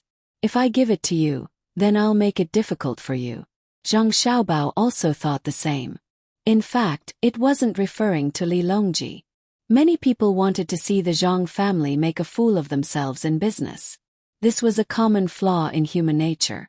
It wasn't that they had to do anything to the Zhang family, but they subconsciously wanted to suppress the Zhang family. Otherwise, wouldn't the Zhang family become a legend? Wouldn't it be difficult for you?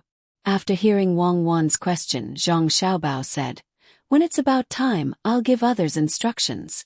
For example, I'll vigorously develop hot pot and say that this method is very good in the Northeast. At the same time, I'll use glass to make greenhouses to increase the output of vegetables in the off-season. I'll buy a lot of furs and use them to make beautiful winter warm clothes for our clothing store. I'll build ships at the estuary of the Yellow River and go to Liaodong Bay to hire local fishermen to understand the marine environment there. I'll also send people to open a new restaurant between the clouds and the water there. What do you think I'm going to do?" "What else can you do? Of course, you're going to wait until there's land there to develop. You're too evil, Xiaobao. I know you're doing this on purpose. You're letting people watch, but you don't want the land there. The only place left is Inner Mongolia. Are you trying to deceive us?" Wang Wan knew Zhang Xiaobao's character. Since he wanted to get a piece of land in Inner Mongolia, he would definitely fill in the details and lead others step by step to get the land there. Although there were times when he failed, it also depended on whether Zhang Xiaobao was persistent. If he insisted, he would find a way to achieve his goal. Zhang Xiaobao had been thinking about this matter along the way. In an era of power, unless one was prepared to be the emperor and overthrow the original regime, it was impossible to face it head-on. However, it was not so easy to be the emperor, especially for someone like himself. After becoming the emperor, he would definitely do his best to do everything well. That would be exhausting. More importantly, it was very difficult to overthrow the current regime. Even if one spent more than a decade to prepare, they would first have to go to a remote place to be the regional historian. Otherwise, they would not be able to get soldiers and would have to learn from An Lushan. After that, they would have to launch a coup, and the consequences would be even more severe than the An Lushan rebellion. They would weaken the Great Tang's strength and give the surrounding countries a chance to see whether they would settle their internal affairs first or the other countries would make a move first. Even if they won in the end, they would be old. They might be in their 40s or 50s, and they would not be able to enjoy anything. In terms of enjoyment, it would be the excitement of war. However, there was no regional historian now. It was better to play games and enjoy life. Sometimes it was more comfortable to influence an era in the dark than to stand on the stage personally. "What are you thinking about? Get on the boat. The boat is here." Wang Wan waited until the boat arrived. Zhang Xiaobao still had a contemplative look on his face. She nudged him and stepped forward. "Nothing much. I'll immediately send a letter back. Some things have to be planned in advance. Write a letter to Grandpa Bai and ask him to help find people who are not afraid of the cold while skiing in the mountains. At the same time, help train the guards who will be joining my family to resist the cold. At the same time, get the people in charge of business in my family to purchase aged black tea. Get the cloth merchants in the capital to send silk here. Get Grandpa Yao to take the lead and get in touch with the local officials close to the tea horse path. Hire a team that frequently walks the tea horse path at a high price. That's all. I'll add more when I think of something in the future." Zhang Xiaobao came back to his senses and immediately got on the boat to write the letter.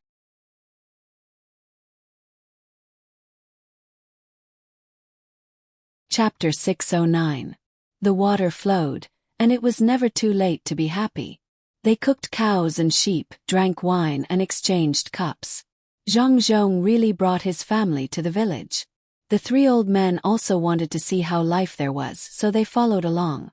When they arrived, the three old men found that it was not easy to come to a conclusion. If they said that the locals were not living well, all of them seemed to be very happy, and there was no sign of worry in their eyes.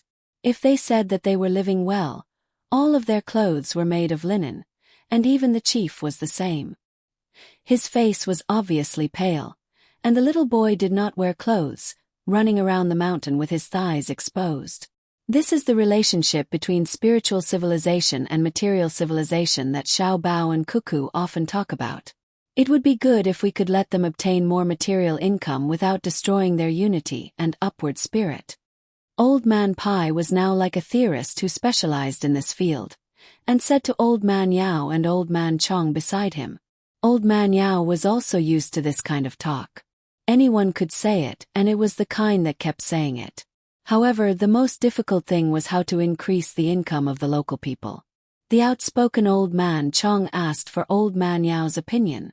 Yongqing, what do you think we should do to increase the income of the local people? When Zhang Zhong heard Old Man Chong ask him, he was just about to say his idea, but after thinking for a while he asked, I wonder if Uncle Zhang has a good idea? As he spoke, Zhang Zhong glanced at Old Man Pai and Old Man Yao, which meant that they had thought of a way. Old Man Zhang shook his head at the same time. If they had a way, they would have said it long ago. The food produced in this place was enough for them to eat. Now that they were close to the prefectural city, it was more convenient to go outside. There was also the village that was far away. Only the wild animals on the mountain could be sold for some money. There were many fruits, but no one wanted them. Using the method in Suzhou to raise them. What could be raised on the mountain? This place seemed to be a place where people could ski, so that the commoners could earn a little money. However, not every mountain could ski. Seeing that the three old men couldn't answer, Zhang Zhong stopped talking about this topic. He pointed to the trees on the mountain and said, There are many trees here. Even if it is cold in winter, there is no lack of coal. Yes, cut them all down and make terraced fields. Old Man Chong thought Zhang Zhong was reminding them of the idea of harvesting the trees, so he immediately followed suit. Uncle Zhang, there are already enough mudslides here. Let's stop tormenting people. What I mean is to choose a mountain that won't affect the roads and people. We can cut down and plant on it. The skiers need to keep warm when they come here so we can earn some money. This won't solve the fundamental problem. When Zhang Zhong heard Old Man Chang's words, he was shocked. If they really did that, the commoners here would be finished. Although they didn't deliberately protect the environment, they couldn't deliberately destroy it. They could make use of it, but they couldn't risk their lives and not care about the survival of the future generations and destroy all the resources. Now Old Man Chong understood that they were talking about the matter of skiing, not the way to make the commoners really rich. The four of them talked and watched. The Jiang Wang clan brought the 7 little ones and chatted with the 3 wives of the local clan leader with the help of the translator. Zhang Zhong wasn't afraid that his wife would say something wrong. Even if he said something wrong, his wife wouldn't do it. Even if the Jiang Wang clan didn't wear the title of nobility, she still looked dignified and amiable, which made the 3 wives of the clan leader feel very comfortable. Especially the 7 little ones' cute appearance. They immediately conquered everyone. Even the clan leader, who accompanied them, wanted to snatch one back and raise it himself. It would be even better if he could snatch 2. The few of them talked and laughed as they entered the hall in the stronghold. This was the center of the entire stronghold. It was made of stone, and the walls outside the stronghold were built with a mixture of stone and wood. The clan leader, Chong Hu, was very enthusiastic. He didn't care if it was time for dinner. As soon as they arrived, he began to prepare. The cows used for farming were killed, the sheep were killed, and all kinds of animals hunted in the mountains were killed. There was no need for other methods. In fact, they didn't have many cooking methods. They just took out the meat and roasted it. It was lively and convenient at the same time. Old Man Pai and the other 2 saw that the cows were killed and felt distressed. They glanced at Zhang Zhong. Zhang Zhong seemed to be indifferent. It was as if the cows were no different from pigs. While roasting the meat, the people in the stronghold danced and sang with Zhang Zhong and the Wang clan. Wang Wan's father finally played a role at this time. Although he usually didn't care about anything, he had a high tolerance for alcohol. He was the kind of person who drank until the cup was empty. He helped Zhang Zhong drink a lot of alcohol. Zhang Zhong didn't drink much usually. He was always drunk, so he usually drank some medicinal wine and wine. Even if he was socializing with others, Zhang Xiaobao and Wang Wan didn't allow him to drink too much. The medicine and soup for hangovers were all prepared. Before coming this time, Zhang Zhong and the Wang clan had prepared. They specifically drank the diuretic medicine prescribed by the doctor. At the same time, they also made a medicine that simulated the absorption of alcohol into the blood. This allowed the alcohol to be excreted through the urine as much as possible. The people in the inner courtyard of Zhangzhong and the Wang clan were specially used to compete with others in drinking. They tried to eat as little as possible. That would fill their stomachs and make it difficult for the alcohol to be excreted. After mixing with food, more alcohol would enter the bloodstream. Chief Chong, who drank a little too much. When he wasn't drunk, he also spoke a lot. He hugged Zhang Zhong, who was also full of smiles, and said, "Brother Zhang, good official. I've never seen an official like you, especially one from your family. You can sing and dance. Don't worry, I'll pay the rent this year and also the tribute. Even if the other strongholds don't take it, I'll gather enough money for you to send to the capital. Then I'll have to thank Brother Chong Hu. Brother Chong Hu's wine is also good. Let's drink." Zhang Zhong didn't care about the rent or the tribute. He just didn't want to send the wine to the capital. Who could do anything to him? This place wasn't like Suzhou, where the annual rent was not high and the tribute was high. The rent from Izhou was paid by the province. If he refused to pay the tribute, who would dare to impeach him? The rent was not even enough to cover the salaries of the two families. Wang Wan's father, who had a mission, also came over. He threw away the cup in his hand and said under the puzzled gazes of others, "It's not enough. Change bowls and drink." Chong Hu also knew who this was. He was a rank 3 official. Seeing that the official was so bold, he also changed bowls. The other people who were drinking also changed their cups. Only Old Man Pai and the other two didn't move. They still couldn't tell what was good about the wine. Seeing Zhang Zhong praise it without blushing, the 3 old men were really helpless.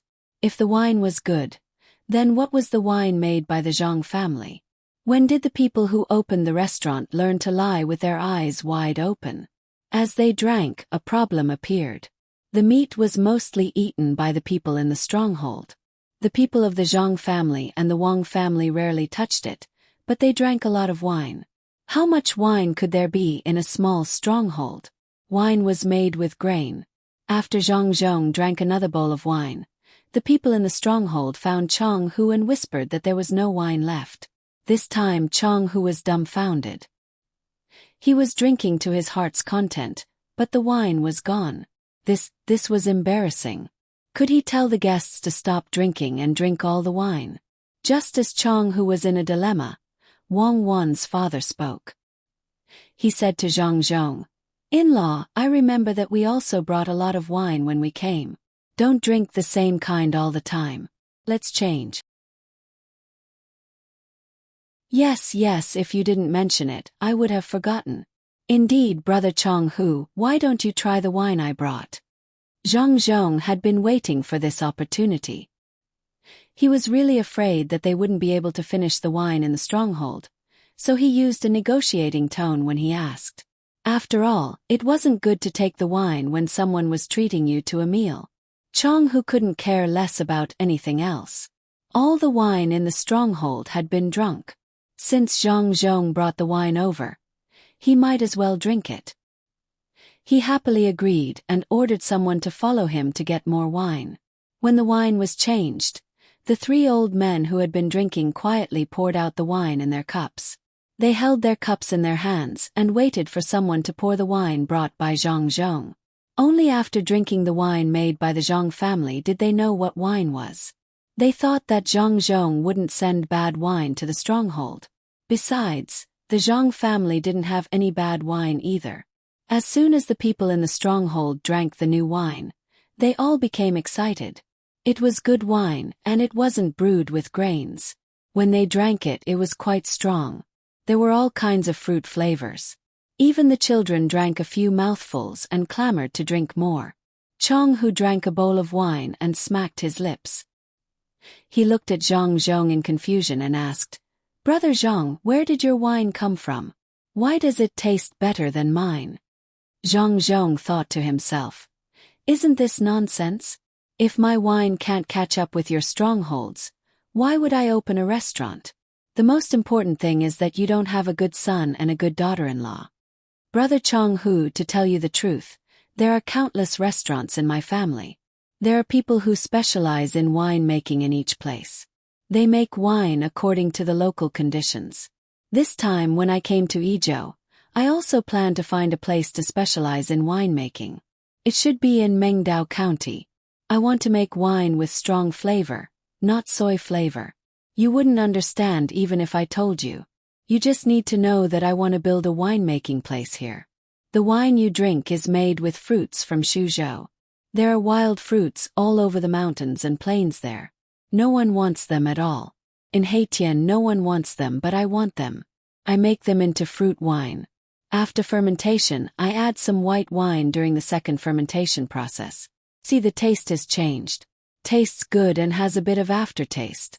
When you drink it, it lingers in your mouth. After drinking it, you feel dizzy and comfortable. I originally planned to sell it in the restaurant, but unfortunately before I could brew some, I came here and couldn't sell it. The main thing is that there are many people there who can help pick the fruits. There are also many fruits. It's a pity that a wine that can make you rich doesn't have the benefits here." Zhang Zhong seemed to have drunk too much. He squinted his eyes and complained to Chong Hu. Chong Hu was also confused, but he understood. When he heard Zhang Zhong's words, he had an idea and said, "Brother Zhang, there are many fruits here. And the Haitian you mentioned, is it this thing?" Seeing the residue left in the wine for some reason, Chong Hu wandered to the side of the wall and found several black fruits the size of soybeans. He brought them to Zhang Zhong. "Yes, this is it. Can also cure diseases. Are there many fruits here?" Zhang Zhong took one, threw it into his mouth and swallowed it. "Many, many, many, the whole mountain is full of them. No one eats them and people don't want them when you ship them to the outside. There is no need to be afraid of few people. Everyone, adults and children, will do it. Since you have nothing to do, you can take out and sell the good wine and let others taste the wine here." Chong Hu was simple and didn't know what Zhang Zhong was thinking. He felt that he had a good relationship with Zhang Zhong, so he wanted to help. Old Man Yao and the other two listened at the side. At this time, they finally knew what Zhang Zhong wanted to do. Instead of ordering others to do something, it was better to let others find it themselves. This move was really silent. No wonder he insisted on holding a banquet and a ball at the foot of the mountain. It turned out that he wanted to drink the wine of others and take out his wine to seduce others. Good ability, they couldn't help but be impressed. If all the local officials can be like this, why worry that the people of Tang can't live a good life? Yongqing is usually listless and afraid of his wife, but now he is quite pleasing to the eye. Old Man Chong whispered to Old Man Pai and Old Man Yao. He felt that the wine in his mouth tasted better than before. Good wine. Many of the wild fruits here in the mountain have turned into wine, which is valuable. The first method is to build a ski resort. The second method is to make wine. Let's see what other methods there are. Old Man Yao was also in a good mood. Being able to see the local people living a good life was sweeter than eating honey. Old Man Pai was also very emotional. Seeking merit, not publicity. The Zhang family's way of doing things is still so unpredictable. Perhaps in the future, the people here will understand Zhang Zhong's good intentions. Zhang Zhong had already started to discuss cooperation with Chong Hu. Zhang Zhong began to propose to help the stronghold make wine and sell it for free. Chong Hu didn't agree. He wanted to help Zhang Zhong pick fruits for free. As for selling them or not, it didn't matter. Neither of them gave in. In the end, Wang Wan's father came up with an idea so that neither side would lose out. This year they would let people pick fruits and the Zhang family would buy them to make wine. They would make wine in the city and let the people in the stronghold learn. Next year, Zhang Zhong would no longer buy fruits. He would buy wine, do the second fermentation himself, and sell it in the restaurant. This way, no one would lose out, and no one would take advantage of the other. Zhang Zhong, who was in a daze, and Chong Hu, who was in a daze, agreed happily. The matter was settled in this way. After that, it was time to drink and celebrate. Zhang Zhong also sent a lot of spices to the stronghold to test on the barbecued meat. Taste was really good. The Zhang family will lose out this time. The wine will be sold immediately after the fruits are put away. The Zhang family needs to put in money first to give the locals a chance to make money in advance. The first fermentation will take at least 3 months to make wine, and the second fermentation will also take about 5 months to make wine. When did the Zhang family pick fruits and make wine in Suzhou with the locals?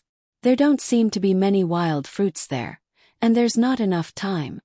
As Old Man Pai spoke, he suddenly thought of this very important question.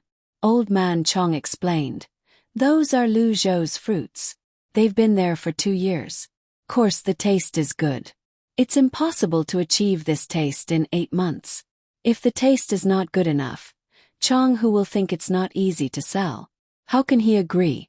I think it will take at least 2 years for the Zhang family to turn the fruits in Yizhou into wine before they can make money." What's this called? Yes, holding the goods. The Zhang family usually likes to use the quasi-cash flow method when doing business. That is, they try to transfer as much money as possible. When doing business, they always put in a small part of their money and let the local merchants cooperate. If it weren't for the sake of the local people, they wouldn't be willing to put money here. That's right. I heard Xiao Bao and Cuckoo occasionally mention that there's a method called cash flow to make money. Something like borrowing, splitting, and mortgaging should be more profitable. However, Cuckoo doesn't seem to agree, and Xiao Bao also said so. I really don't know what kind of method it is. Why don't they use it? Old Man Pai also knew some things. He didn't know that this kind of business model would cause financial turmoil, especially when Zhang Xiaobao was operating it. In this era, if Zhang Xiaobao wanted to, he could mess up the entire financial system of Tang. The financial system was already unstable, especially when it came to currency exchange. Chong Hu didn't know what this brother of his planned, and he didn't know the specific situation of the Zhang family. He didn't even know where Suzhou was. He only knew that this official was good, and Zhang Zhong's little guys were fun to play with. It was a pity that he couldn't snatch them. Looking at the 7 little guys and then looking at his own children, the difference was like heaven and earth. Even if they changed into the same beautiful clothes, it still wouldn't work. Brother Zhang, how did you raise your children? I wish I could take a pair of them and put them at home. They sit there like little adults. When other people go over to talk to them, they always welcome them with a smile. My family's children are far worse. They are not big, but their tempers are not small. Chong Hu pulled Zhang Zhong and asked with jealousy. Zhang Zhong thought to himself, of course. Look at who's teaching them. You haven't seen Xiao Bao and Cuckoo. Otherwise, wouldn't you be jealous to death? How can the methods of immortals be compared to mortals? Sigh. He didn't know if his son and daughter-in-law had suffered along the way. When this matter was over, he would really have to become an official in Luoyang or Beijing. He didn't want his 2 children to run around and suffer along with him. Sighing softly, Zhang Zhong put on a smile and said, Brother Chong Hu, this isn't easy. Send your children to my place and see if they can play with Xiaobei and the others. It'll be fine if they stay with me for a while. It's not easy to control my 2 children.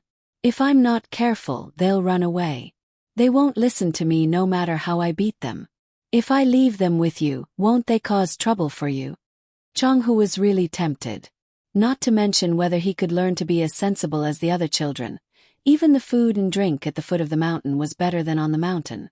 However, he heard that when Zhang Zhong came, the 7 children had their own big houses, the kind with wheels below, and there were specialized doctors to take care of them. If he really sent them down, they wouldn't have to worry about getting sick. They could eat well and play well. They could even learn how to read and write with other children. Look at other children. They could actually use a branch to write their names on the ground. If they learned it, When they met people from other strongholds in the future, they could squat there and write their names. That would be so embarrassing. Now he could only be envious of other children. When Zhang Zhong saw that Changhu's words had some meaning, he immediately said, "Don't worry. Children run around looking for things to play with. Have a lot of toys. As long as there are children to play with, they'll be safe. This matter is settled. We'll take them back at night. The more the merrier." This time, Changhu didn't insist and happily agreed. Suddenly he thought of something and said, "Brother Zhang, how about this? I'll look for people from other strongholds to pick fruits together so that your family can brew more wine." "Really? Then Brother Changhu has helped me a lot. Drink." Zhang Zhong was completely relieved. He raised the bowl and drank it all.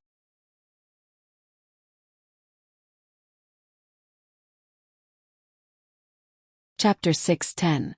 Fruits are fragrant in autumn, and people are busy picking them in Izhou. Rich people look forward to skiing, and craftsmen work hard to burn vats. Zhang Zhong, who was drunk, refused Changhu's invitation to stay before nightfall. He took Changhu's son and daughter with him and left the stronghold to prepare for the relevant matters. The next morning, Changhu, who had sobered up, remembered what he had said the day before. He quickly gathered the adults and children in the stronghold to pick ripe fruits in order to help Zhang Zhong's family make wine. Zhang Zhong found the 3 old men to discuss sending invitations to various hedonistic sons and daughters of wealthy families to come here and play. He also found nearby craftsmen to make vats for fermenting fruits. He also posted notices in the city, asking the people in the city to help the craftsmen as much as possible so that they could learn the craft and make vats for themselves in the future. With Changhu taking the lead, the people in his stronghold began to work hard. With such a big commotion, it was difficult not to alert others. Changhu, who was thinking about how to get the other strongholds to help him pick the fruits, did not have to take the initiative to look for others before they all came to him. When the people in the nearby strongholds found out that wild fruits could be exchanged for money, and that the officials who treated them to food, drinks, and dancing would make a fortune, they happily joined in. 3 days later, piles of fruits were delivered to the prefectural city of Wing Prefecture. Zhang Zhong's family had also hurriedly built a temporary residence. A large part of the adobe city wall had been dug up, and they hadn't had time to rebuild it yet. They had to wait until the fruits were almost harvested and the autumn harvest was over before they found the local people to do it. After another day, the people that Zhang Zhong had sent out in advance returned with carts of daily necessities. They began to pay the local people for the fruits. This was because the local people were used to bartering. When Zhang Zhong paid for the fruits on the first day, Changhu was worried. He didn't know how to go out and use the money to buy things. He was afraid that people would deliberately ask them for more money. He told Zhang Zhong that it was better to use things to barter. They all knew how much their things were worth and weren't afraid of being cheated. Zhang Zhong was speechless. How could they not be cheated when using things to barter? When Zhang Zhong heard Changhu say that they had a fixed person to exchange with, he understood that they were being controlled. Seeing Changhu's awkward expression, he could only send someone to buy something. As a result, the largest and most comprehensive store in Wing Prefecture City was created. It was responsible for trading with the locals and purchasing all kinds of furs and medicinal materials at 80% of the price of goods sold outside. The remaining 20% was included in the transportation fee. When the people in the nearby villages learned about the market situation outside and found out the price of the items they had exchanged, they all clamored to go out and kill the people in the shop who had exchanged with them. A bear skin could be sold for 15 strings of coins, and the better ones could even be sold for 20 strings of coins. The salt they bought with that much money was enough to feed a village of 100 people for 2 years, and there was still leftover salted meat. In the past, they could only exchange for a scoop of salt, which they thought was cheap. If they ate sparingly, it could feed the people in the village for more than a month. How could Zhang Zhong let them go out and cause trouble? He persuaded them in every way possible and promised that the store in the city would continue to provide all kinds of daily necessities in the future. He would also be responsible for collecting money and going out to buy the designated items. Of course, this required the local people to get used to using money as currency in the future. The people held back their grievances of being cheated and began to work harder to pick fruits for Zhang Zhong. They acknowledged Zhang Zhong's position in their hearts. He was a good official. He even told them such an important thing. At the same time, a few people who were the most proficient in speaking official language were also dealt with. They were the people who often brought people out to trade. In Izhou Prefecture, they actually had a big house and many good lands outside. Needless to say, everyone understood what was going on. After solving the income problem of the people in the nearby villages, Zhang Zhong began to prepare to let the people in the distant villages know about the situation here. However, before he could send people to the villages further away in the mountains to think of a way to persuade them, the people in the distant villages accidentally learned about the situation here. Gong Shi was the son of the chieftain of Little Bear Village, Gong Mu. His father was old and wanted to pass on the chieftain's position to him. However, this year did not seem to be good. The continuous rain made the crops in the fields not even half as good as last year. In addition, there was an accidental fire in the village, which burned a lot of linen and the furs they were going to trade for. They did not know how to survive this year's winter. He had to think of a way for the people in the village. He had to take the people in the village outside to see if he could find some work that they could do with their strength. When winter came, they could trade for some food and linen before coming back. At that time they might be able to survive the winter. They would not have to suffer from the cold because of the continuous rain. With this thought in mind, Gong Shi turned around and looked at the strongest person in the 20 villages walking behind him. He looked at the sky and saw that it was almost dark. He thought that there was a village not far from here. Perhaps they could go there to have a good rest, or they could continue on their journey and live in the city. Hurry up, hurry up. We don't have to sleep outside today. Hurry up. Gong Shi shouted at the people in the village and began to speed up. He lowered his head and looked at his feet as he moved forward. The people in Little Bear Village also knew that this was a mission. They had never done this before. When faced with the unknown, they felt a bit of worry in their hearts, but also a bit of excitement and expectation. They were prepared to do a good job outside, and when they came back, they would become heroes of the village. Therefore they, who had already been on the road for more than 10 days, didn't care about the fatigue of their bodies at all. They followed behind their future chief, hoping to have a good sleep in the city and eat a full meal so that they could save up enough strength to work. When it was almost night time, the sky became overcast. Those familiar with the weather knew that there would not be rain. At midnight, they might be able to see the stars, so they didn't have to worry about being soaked through like they had been a few days ago. Just as the group of people picked up their pace and jogged forward, many dots of light suddenly appeared in front of them. They swayed and illuminated the people nearby. There were actually many people holding torches and swaying in that direction. It was unknown what they were doing. With curiosity in his heart, Gong Shi couldn't help but stop and look in front of him in a daze. The people behind him also stopped and pondered. The people in front of them didn't rest early at night, but instead ran up the mountain to do something. After thinking for a while, Gong Shi, who still couldn't figure it out, began to slowly move forward. When he got closer, he let out a sigh of relief. He recognized the people in front of him. They were the people from the mountain village who couldn't make it in time to stay for the night. Not only were there adults, but there were also children climbing up and down. When he discovered the other side also noticed that there were people moving around. Because they didn't light torches, the other side couldn't clearly see who they were. Immediately, a group of people gathered together and shouted at them in a chaotic manner. "Is Chong Mountain here? It's me, Gong Shi of Little Bear Village."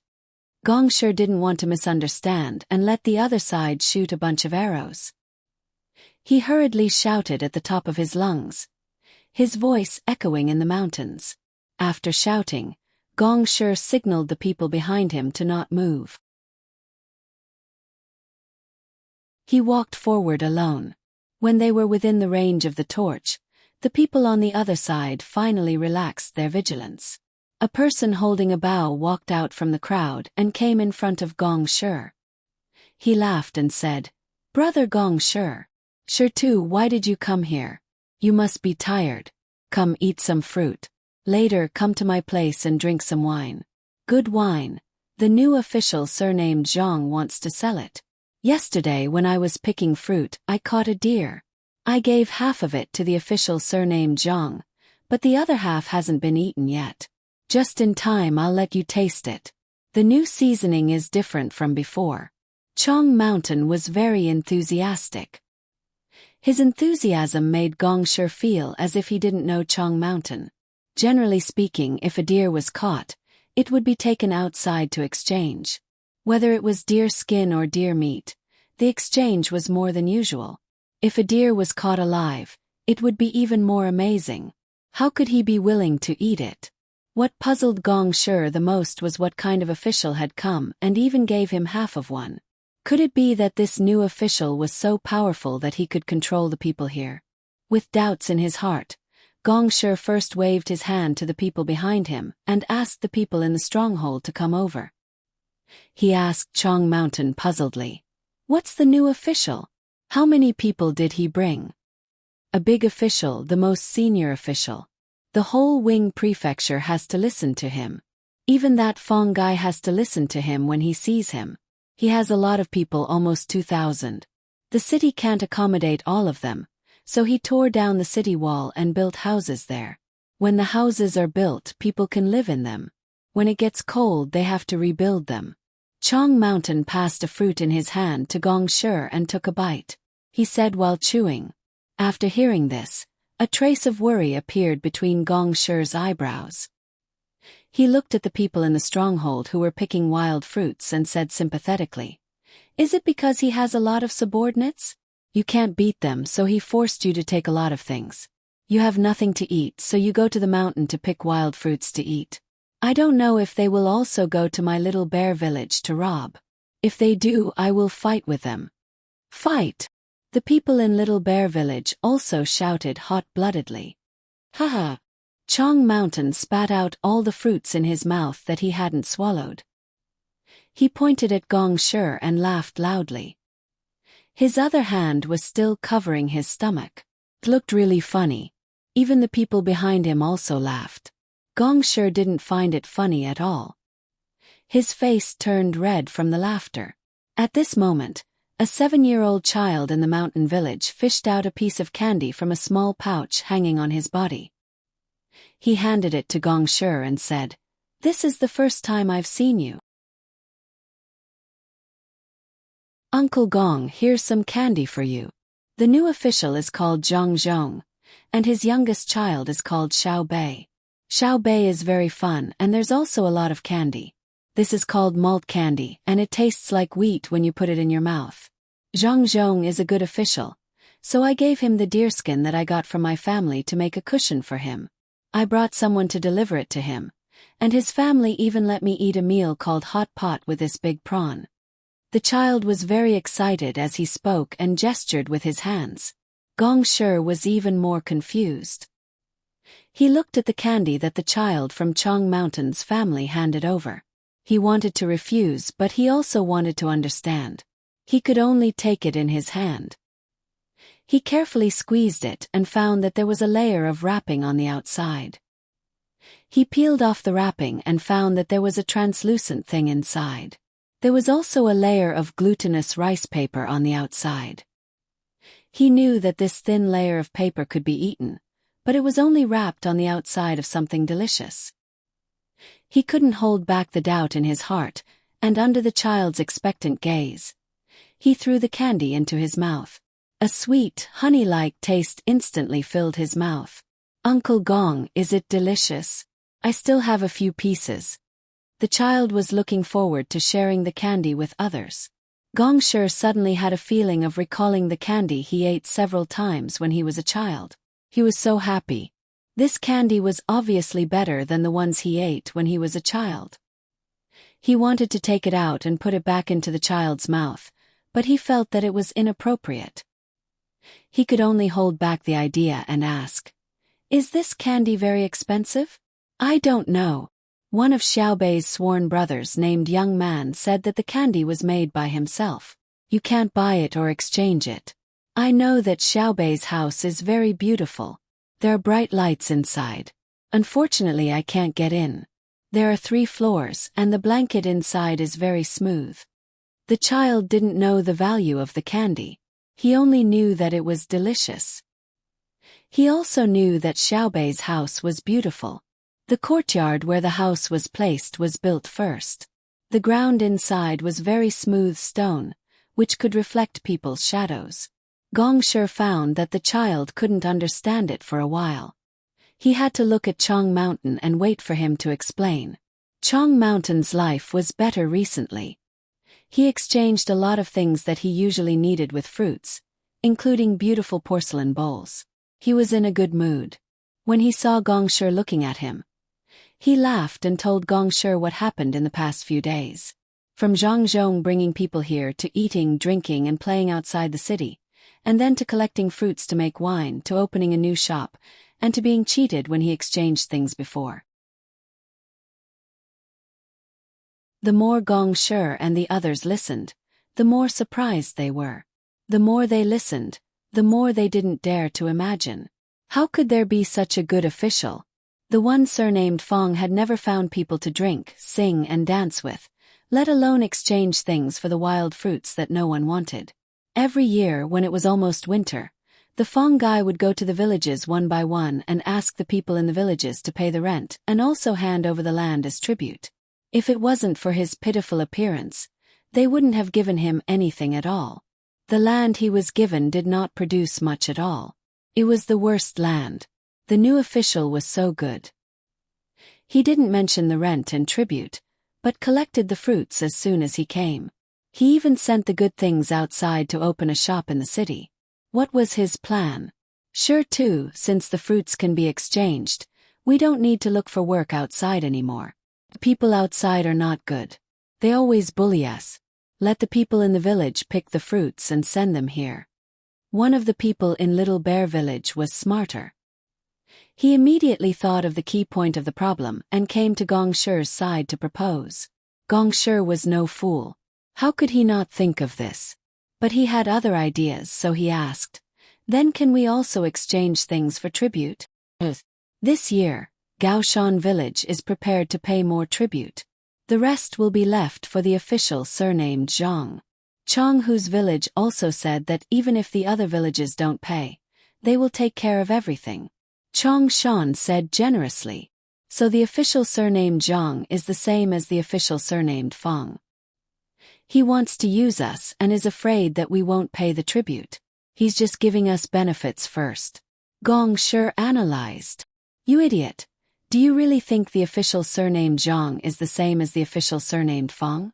The official surnamed Zhang isn't afraid of not paying. Yesterday when I brought people to deliver the fruits, the official surnamed Zhang was standing in front of the shop and watching.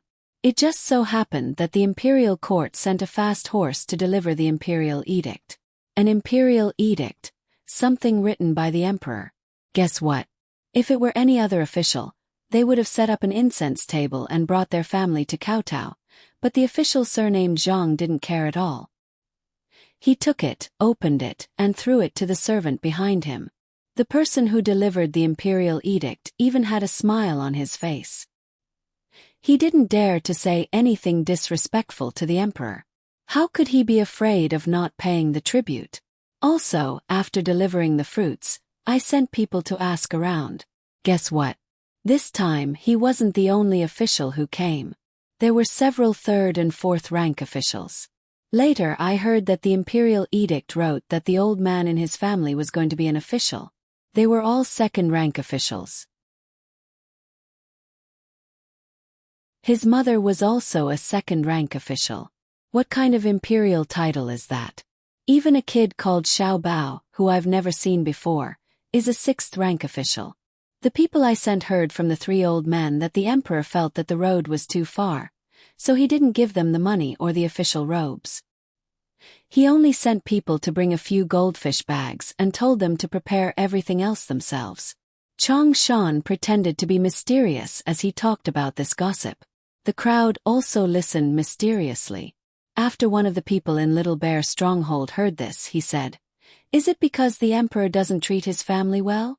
He didn't even give them a reward. I think you're also an idiot." Chang Shan looked at this person and continued, "This means that the emperor doesn't treat his family well. How could he give them a bad title? How could he treat the imperial edict like that? I saw it clearly when he threw it to others. It was like throwing a rag. Listen to me, you don't have to pay the rent this year. If you do, you'll just be giving the official surnamed Zhang his salary. He may not be used to eating and doesn't care about that bit of food. However, you can only give more, not less. Don't use the tribute to threaten him. Otherwise, before he gets angry, the strongholds on my side won't agree." "That's right, we'll definitely pay. We don't have much food, but we have a lot of tribute. It's useless to keep it in our hands, so it's better to give it to him. If it's really like you said, he really doesn't care whether or not he can send tribute to the capital. The emperor also didn't give him a title, so it's even. But if we don't give it to him, he'll be unhappy and think we don't treat him as a brother." Gongshi finally understood. As for whether or not Chang Shan was lying to him, he would know when he went down. At the thought of going down, Gongshi had an idea and said to Chang Shan, "How about this? Let me take some of the fruit you're picking now. Each of you will carry a basket and see if we can trade. Oh, we have to wait until tomorrow. Then we'll pick the fruit together first and go tomorrow." "There's no need. There are people at night too. I can deliver it once in the middle of the night and again before dawn. I'll give each of you a basket. Go and take a look. This shop is open 24 hours a day. There's another place called the hospital. It's also open 24 hours a day. When you go down, go to the hospital first and let the doctor take your pulse. If you're sick, he'll make you medicine. It's not expensive. He said it's included in the 20% profit when you trade for fur and other things." Chang Shan explained the situation in the city to Gongshi and the others. At the same time, he signaled the people in the stronghold to give each of them a basket of wild fruit. With hope for a better life, Gongshi led the others to thank Chang Shan and went down the mountain. After walking for a long time, the originally tired people felt that they were full of energy again. After walking for more than an hour, they finally arrived at the foot of the mountain. From afar, they could see the prefectural city in front of them and could hear the sounds of singing and musical instruments coming from the brightly lit area outside the prefectural city. Occasionally, the wind would blow over and they could smell the aroma of meat and wine. After walking for a long time, they couldn't help but inhale. The group couldn't help but speed up, wanting to see what was going on down there. When they got closer, Gongshi and the others finally heard a toast song that they had never heard before. However, it was indeed a song from their side. They didn't know what kind of musical instruments were used, but it was very well coordinated. When they heard it, they had the urge to dance. When they could see people's faces with the help of the light, Gongshi found another person he knew. This person was squatting next to the person using the musical instrument. It seemed that he wanted to learn. That person also felt that someone was looking at him. When he turned his head and saw that it was Gongshi, he immediately stood up and approached him. "Sure too, you also heard the news and came here. Just in time. You've been rushing all the way here. Drink a cup of wine first. This wine is very good. 1 cup will make you feel dizzy. Eat 2 roasted fish. Changhu, why didn't you stay in the stronghold and come down here at night?" Gongshi put down the basket full of wild fruits, rubbed his shoulders, and looked around curiously. "I came down today to see my 2 children. After they eat dinner and go to sleep, I'll come out and join in the fun." Changhu waved his hand vigorously at the person in charge of delivering the wine. Gongshi didn't understand why Changhu's 2 children wanted to come down the mountain to see.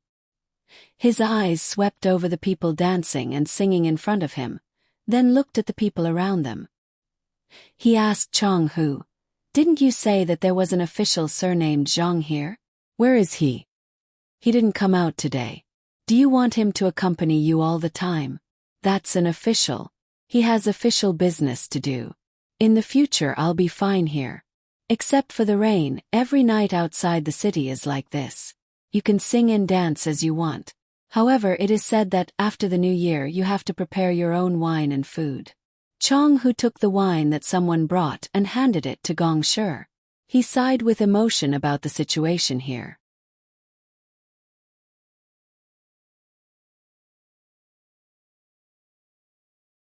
Chapter 6:11.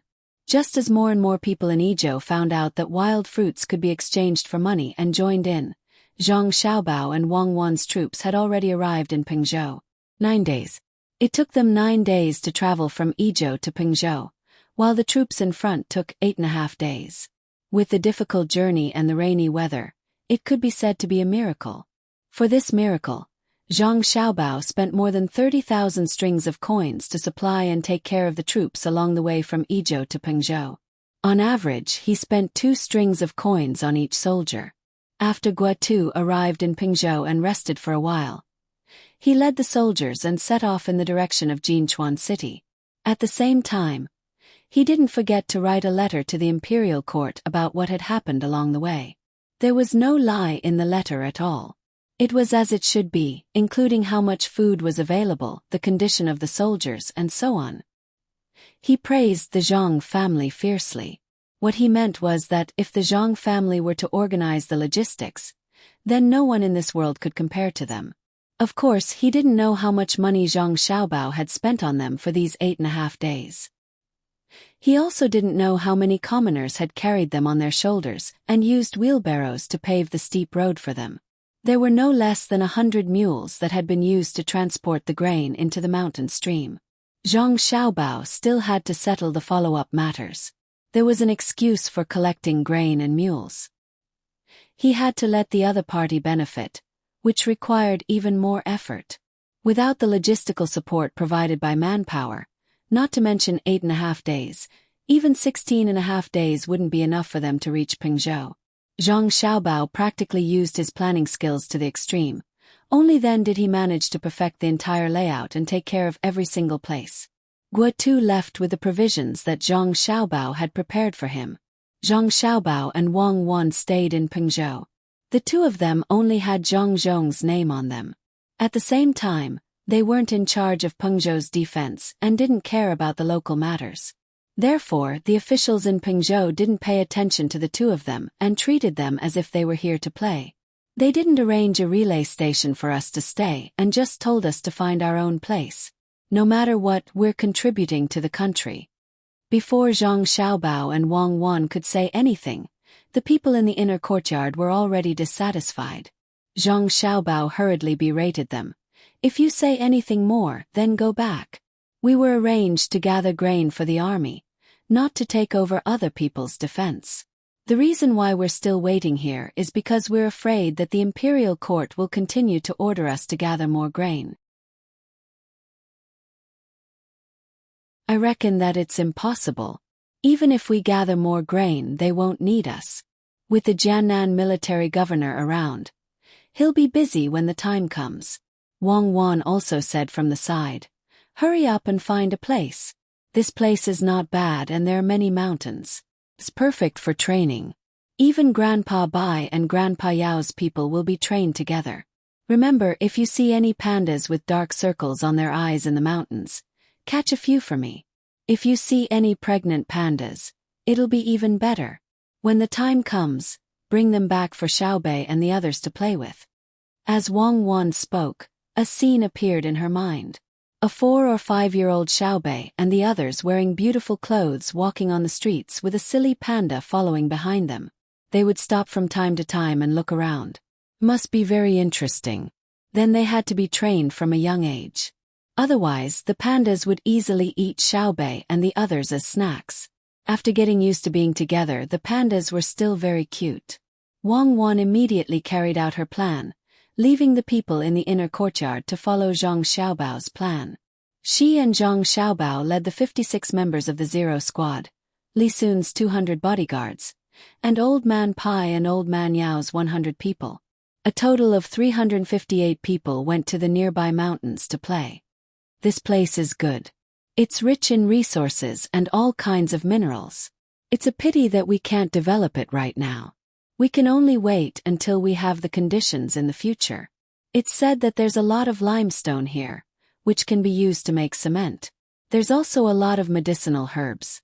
Since there aren't so many people picking them, let's gather more and bring them back to the research institute. Wang Wan changed the environment and didn't think about the war in front of her. She happily talked to Zhang Xiaobao as they walked on the road. Zhang Xiaobao was still thinking of other plans. He couldn't let this trip go to waste. No matter what, he had to obtain enough benefits to scare Li Longji. Otherwise, he would send them to the border for no reason in the future. Most people wouldn't be able to adapt to the climate here. Thinking about the various frontier poems written by Gao Shi in the future, he knew that once they left Pengzhou, they would only be waiting to suffer. Hearing Wang Wan's words, he said absent-mindedly, "Yes, there are still a lot of things that we have to think of ways to make use of. For example, the bamboo and coal here.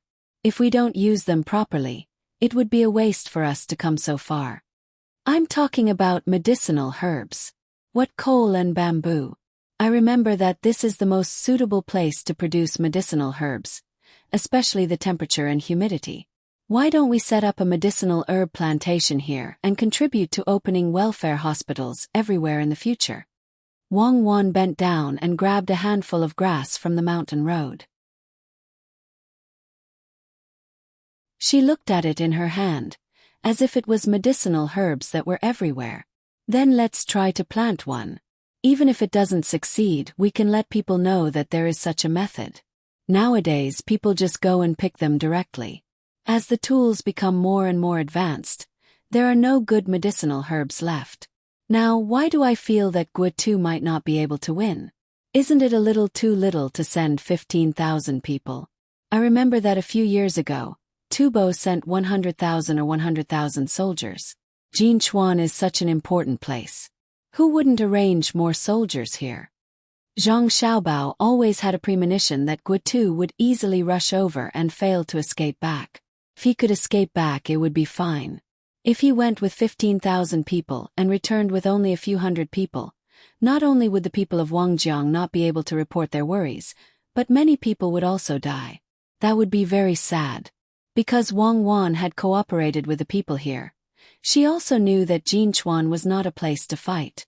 However, if it was her, she felt that there should be hope. The art of war was to use one's strength to overcome the enemy's weakness.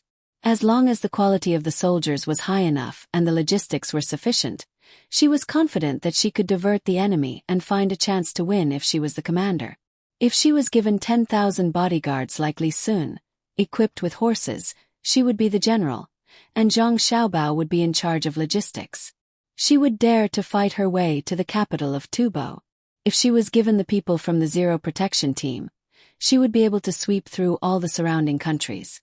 It would not be a problem even if she were to fight her way to Arabia. Of course, the premise was that Zhang Xiaobao would organize the logistics for her. She really did not feel at ease with other people. As the two of them talked, the team started. The 56 people of the protection team guarded Zhang Xiaobao and Wang Wan and did not move.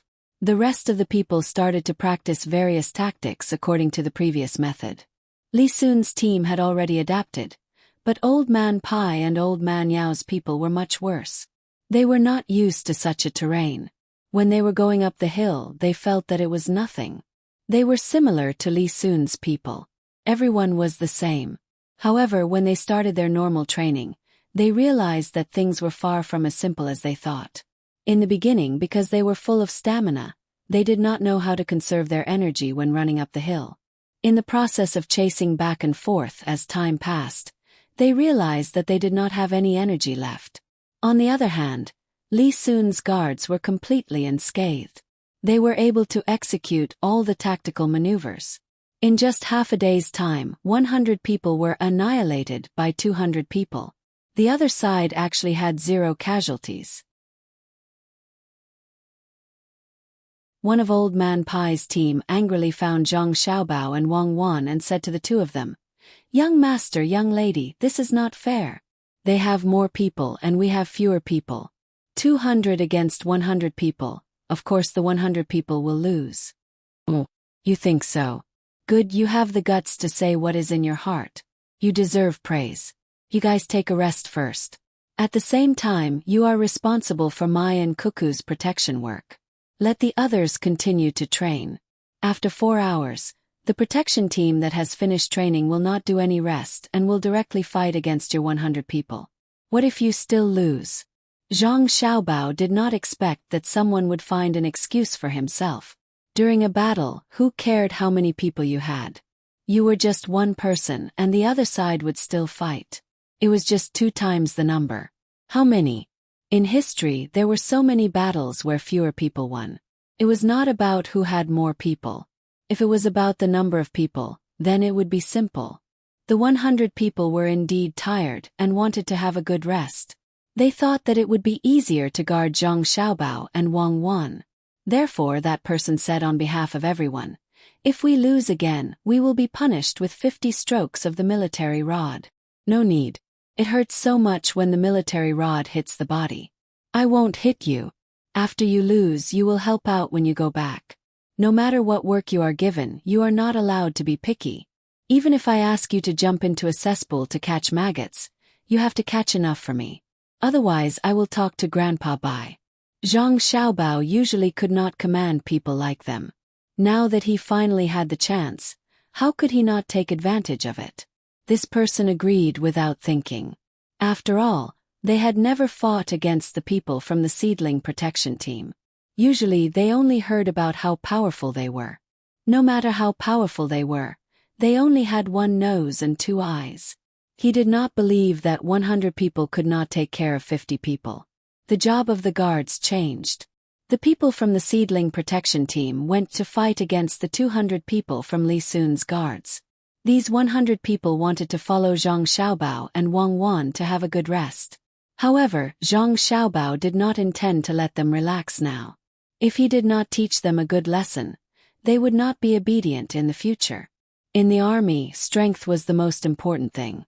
Thinking of this, Zhang Xiaobao said to the 100 people, "How about this? It's boring to be idle. Cuckoo and I will run 100 steps forward and then hide. You guys find me and Cuckoo. How about it? Just treat it as hide and seek." Wang Wan was happy when she heard this. In the past, when she was at home, she could only find a suitable place to exercise, but she could not play as well as she did today. At home, she had to pretend to be dignified when she met others. Today, it was really exciting to cooperate with Zhang Xiaobao and play hide and seek with 100 people. She said happily, "Let's do it this way. I'll leave you 2 binoculars. You can use them. You have 2 hours. If you catch them, you will be rewarded with 10 strings of coins. If you don't catch them, you will be rewarded with 10 strings of coins. Is there any objection?" The 100 people looked at the height of Zhang Xiaobao and Wang Wan and thought about their age. They did not take it to heart at all. They nodded and agreed, ready to earn 10 strings of coins. One by one, they rubbed their hands and waited for Zhang Xiaobao and Wang Wan to run away. Zhang Xiaobao and Wang Wan looked at the surrounding environment, chose a direction, and ran out holding hands. After running 100 steps, they shouted, "Okay, you can come and catch us. As long as you catch us, I will give you 10 strings of coins." The 100 people were excited. They did not need binoculars at all. They could see the clear figures of Zhang Xiaobao and Wang Wan now. It was just that there were more trees, so it was nothing. They spread out and surrounded them, in case Zhang Xiaobao and Wang Wan ran away. In this way, the 100 people began to play hide and seek. The figures of Zhang Xiaobao and Wang Wan appeared in front of them from time to time, but when they reached the place, they found that they were still so far away. They did not know how the 2 children could run so fast. As they ran, the 100 people found that one person in front of them was missing. Wang Wan was gone, and only Zhang Xiaobao was left. This time they were confused. Just now they wanted to catch Wang Wan, but they did not know when she had hidden. The person who complained at the beginning quickly ordered 50 people to look for Wang Wan on the way here. He thought that Wang Wan had hidden while the others were not paying attention, and the remaining 50 people continued to chase Zhang Xiaobao. The more they chased, the more trees there were. If it were not for Zhang Xiaobao's figure flashing from time to time, they really could not find him. This chase went on for an hour. The 100 people who had not had a chance to rest finally felt a little tired. However, they were not willing to take out 10 strings of coins for nothing, so they could only grit their teeth and continue to chase. After chasing for about a quarter of an hour, the person who complained first gestured for the 50 people to stop. He pointed to a place in front of them. There was a big tree there, and beside the tree, a corner of clothes could be seen. If one did not look carefully, they would not be able to see it. Be careful. Surround it and surround this place. We finally caught one. I don't know if the people on the other side have caught Wang Wan. It's better to catch one than not to catch one. When the time comes, it will be hard to determine the winner, so we don't have to worry about taking out 10 strings of coins. The person whispered to the others. The crowd began to disperse and slowly surrounded the place. When the encirclement was successful, the 50 people shouted happily and rushed over. However, when they came close, everyone was dumbfounded. There was only one piece of Zhang Xiaobao's clothes here. It was held up by a stick, and from the angle they found it, there was a corner of it. There was also a piece of paper stuck to the clothes with a few words written on it. Remember to bring my clothes back. Otherwise, it won't be as simple as 10 strings of coins. What do we do? A person in the team asked. Chase. Pay attention to your feet and look for traces. The person who complained felt that he was sweating uncontrollably. He clearly saw Zhang Xiaobao running over. So how did he disappear in the blink of an eye? The 50 people began to look for traces on the ground again.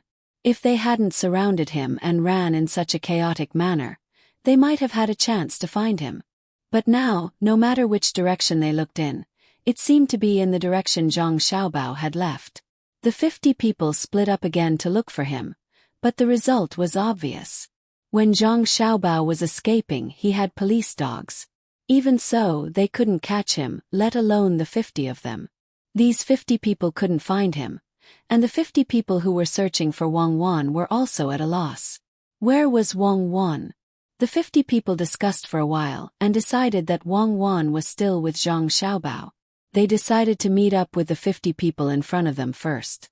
When the 100 people successfully met up, Zhang Xiaobao and Wang Wan were eating at the place where they first came out. We made a profit. 10 strings of cash per person, so 100 people will have 1,000 strings of cash. That's enough to do a lot of things.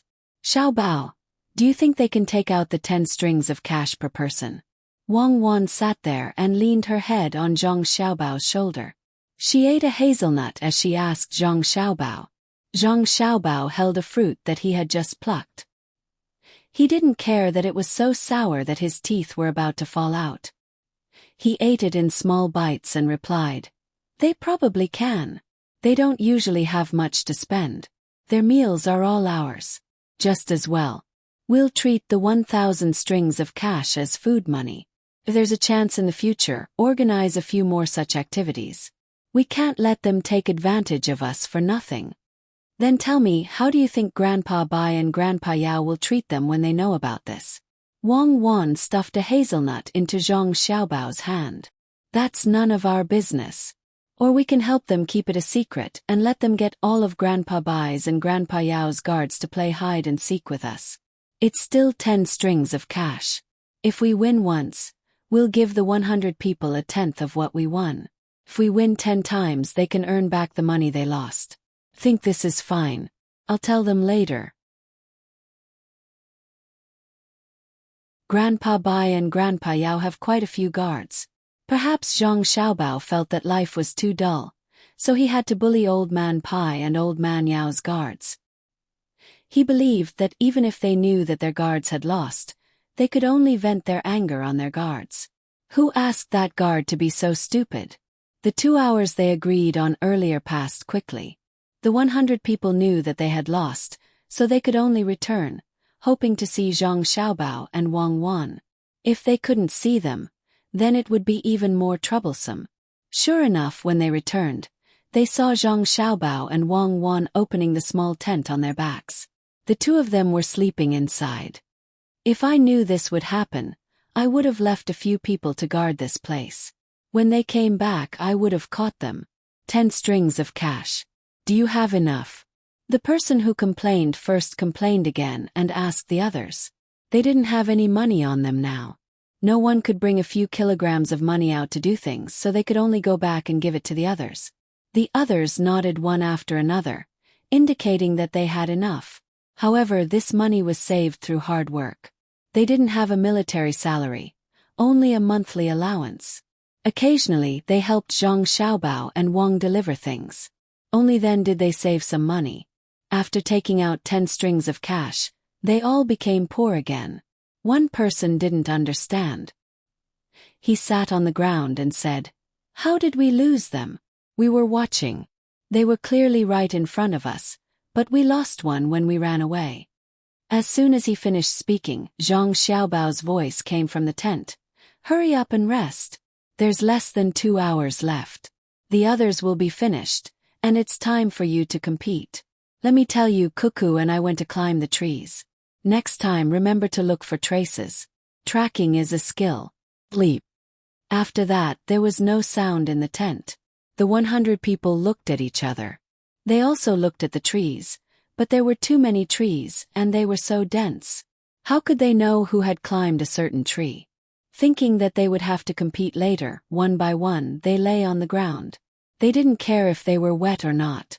They closed their eyes and slept, so that they could recover enough energy to compete with the 56 people who didn't have a chance to rest.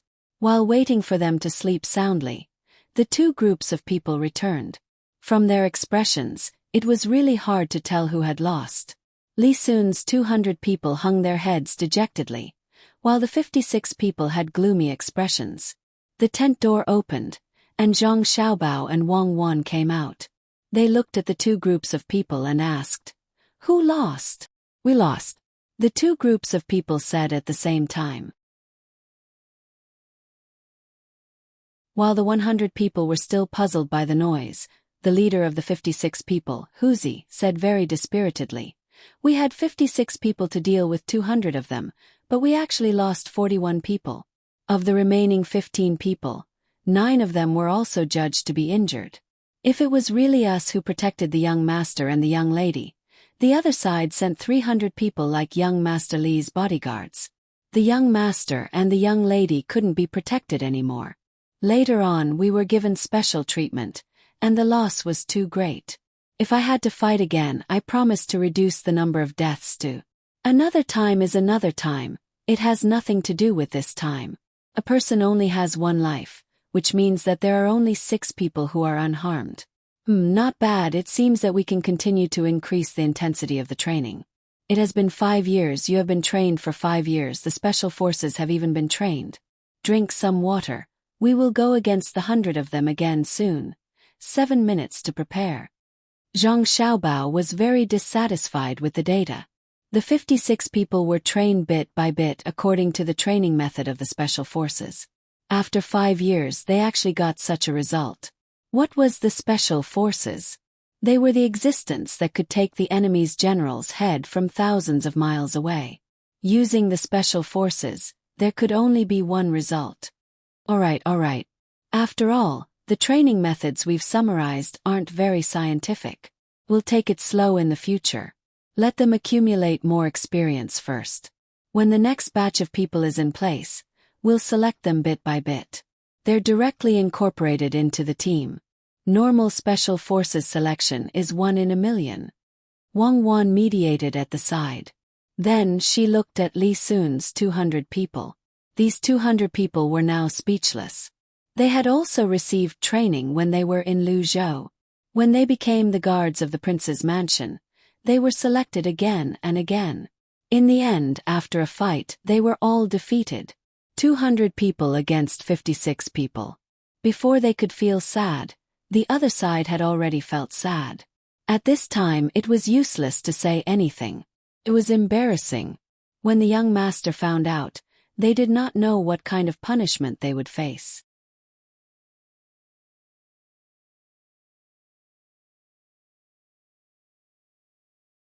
Chapter 6:12. After resting for a while, the 56 people who were full of anger and the 100 people who were also uncomfortable ran out to fight again. At this time, the 100 people were very careful. They finally understood what the 56 people represented. They were the glory of the Zhang family and the Wang family. They defeated the 200 people they had defeated. Even if they didn't rest, they might not be able to win. As for what the 56 people said, they couldn't guarantee the safety of the young master and young lady because the other side had 300 people. They didn't believe it. They were exactly 100 people. They were fooled just now. If they lost again this time, they estimated that they would need at least 500 guards like Commandery Prince Li to catch the young master and young lady who were protected by the 56 people. It was no wonder that Zhang Zhong let the young master and young lady out. It turned out that the 100 people who chased after them were the weakest. They were 100 steps ahead of them, but they couldn't even catch the 2 children. Who else in the country could threaten the young master and young lady? There was no need to mention the result of the confrontation between the 100 people who were scared before the battle and the 56 people who were waiting to vent their anger.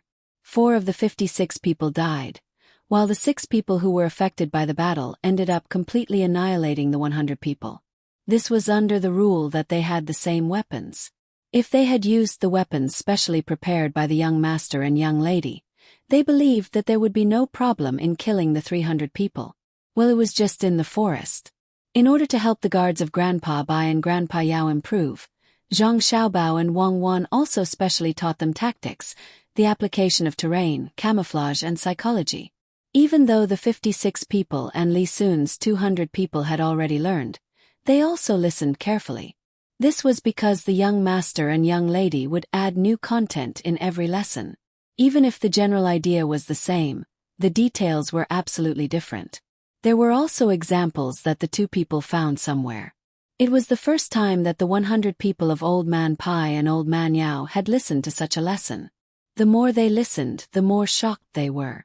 At this time, they understood that they didn't lose unjustly. While they were slowly exploring, the other side had already formed a whole set of theories. Especially the psychology part, the analysis of human nature made people tremble. Thinking back to himself, that was indeed what he was thinking at that time. Even his thoughts had been grasped by others. How could he not lose? That's all for today's class. In a while we'll massage each other to relieve fatigue. After eating, have a good rest. At the same time, think about what you've learned today. In the next class tomorrow night, I'm going to talk about how to adjust your rhythm when you're tired and excited. Cuckoo will explain it to you. Excitement is the cause of body control errors. Class dismissed. Zhang Xiaobao threw away the stick that was used as a pointer and said to the crowd, "Whoosh!"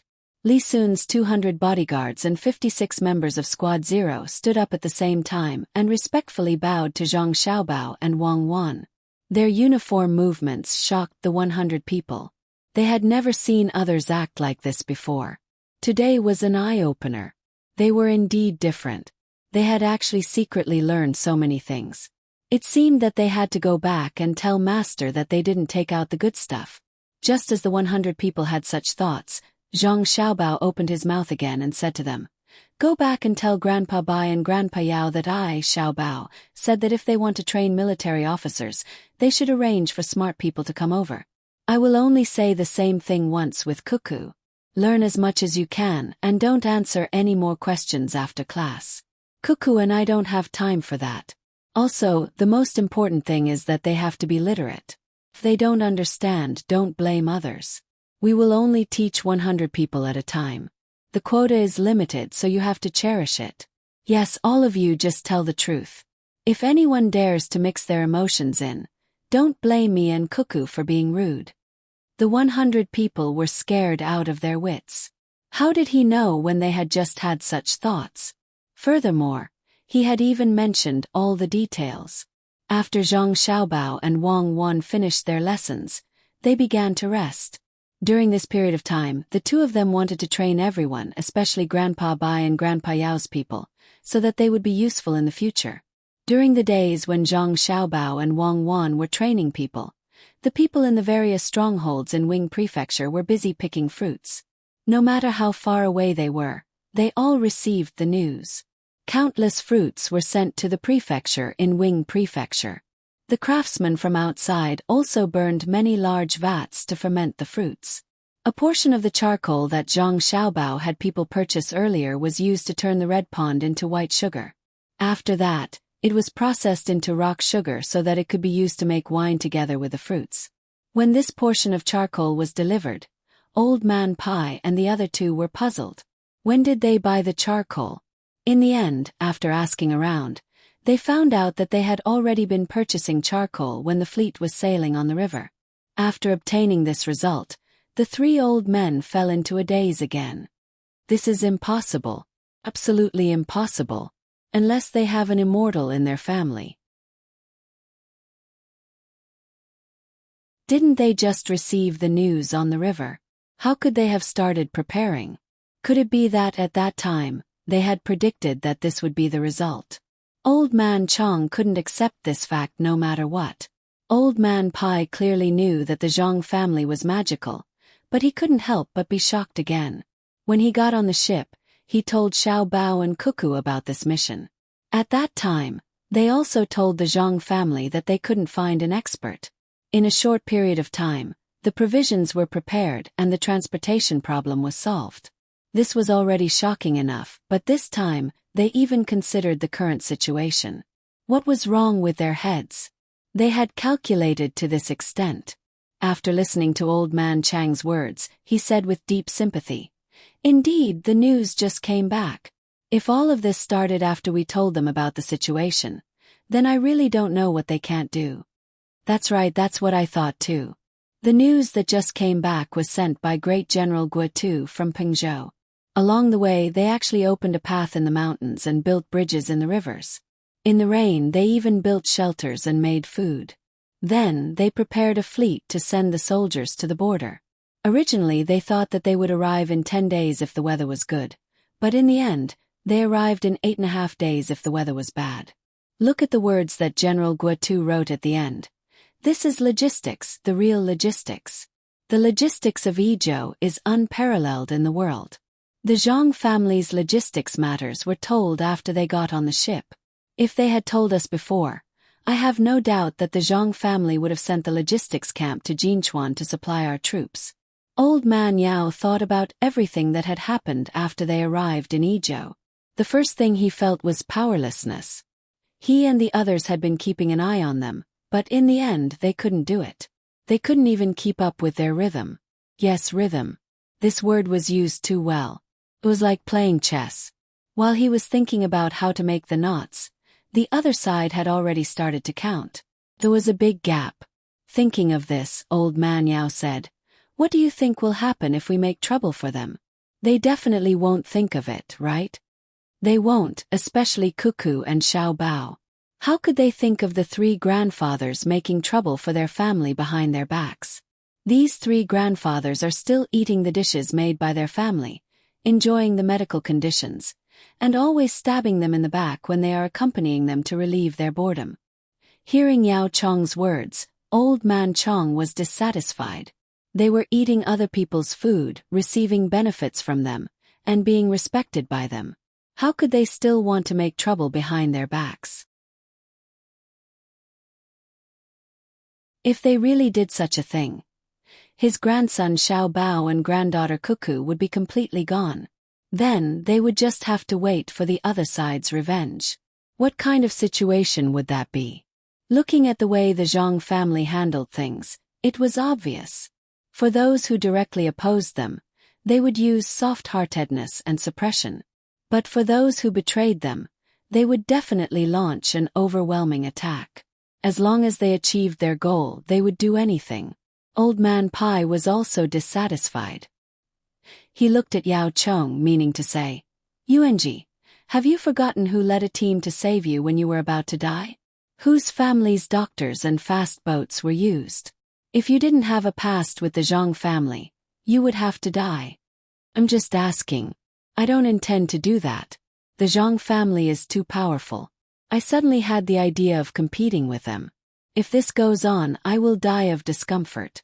How could Yao Chong not know the meaning of the two old men? He quickly explained. He really didn't intend to make trouble behind their backs. At that time he really felt like he was going to die. Later, Old Man Pai came and stabilized his condition. Then he went to Suzhou. As soon as he met the Zhang family and Wang family, he was specially taken care of. The most powerful medical team of the Zhang family, or the most powerful medical team of the Tang Empire, kept checking his pulse, giving him a prescription, and contacting the people in the restaurant. Since then, what he had to do every day was regulated. What he could eat, what he couldn't eat, how he could eat, and how much he could eat. It was so detailed that it was hard to imagine. It was precisely because of this that his body gradually improved and he could occasionally drink like now. Just the cost of the medicine and food alone was more than a few thousand strings of coins. If he was stabbed in the back, there was no need for the experts of the Zhang family to take revenge. All the officials of the Tang Empire who knew about this matter, including the emperor, would immediately deal with him. Enemies were not hateful, but ingratitude was the most intolerable. You're tuning in to the Whispers of Romance YouTube channel. Don't forget to subscribe and join us on this journey to catch the most captivating stories.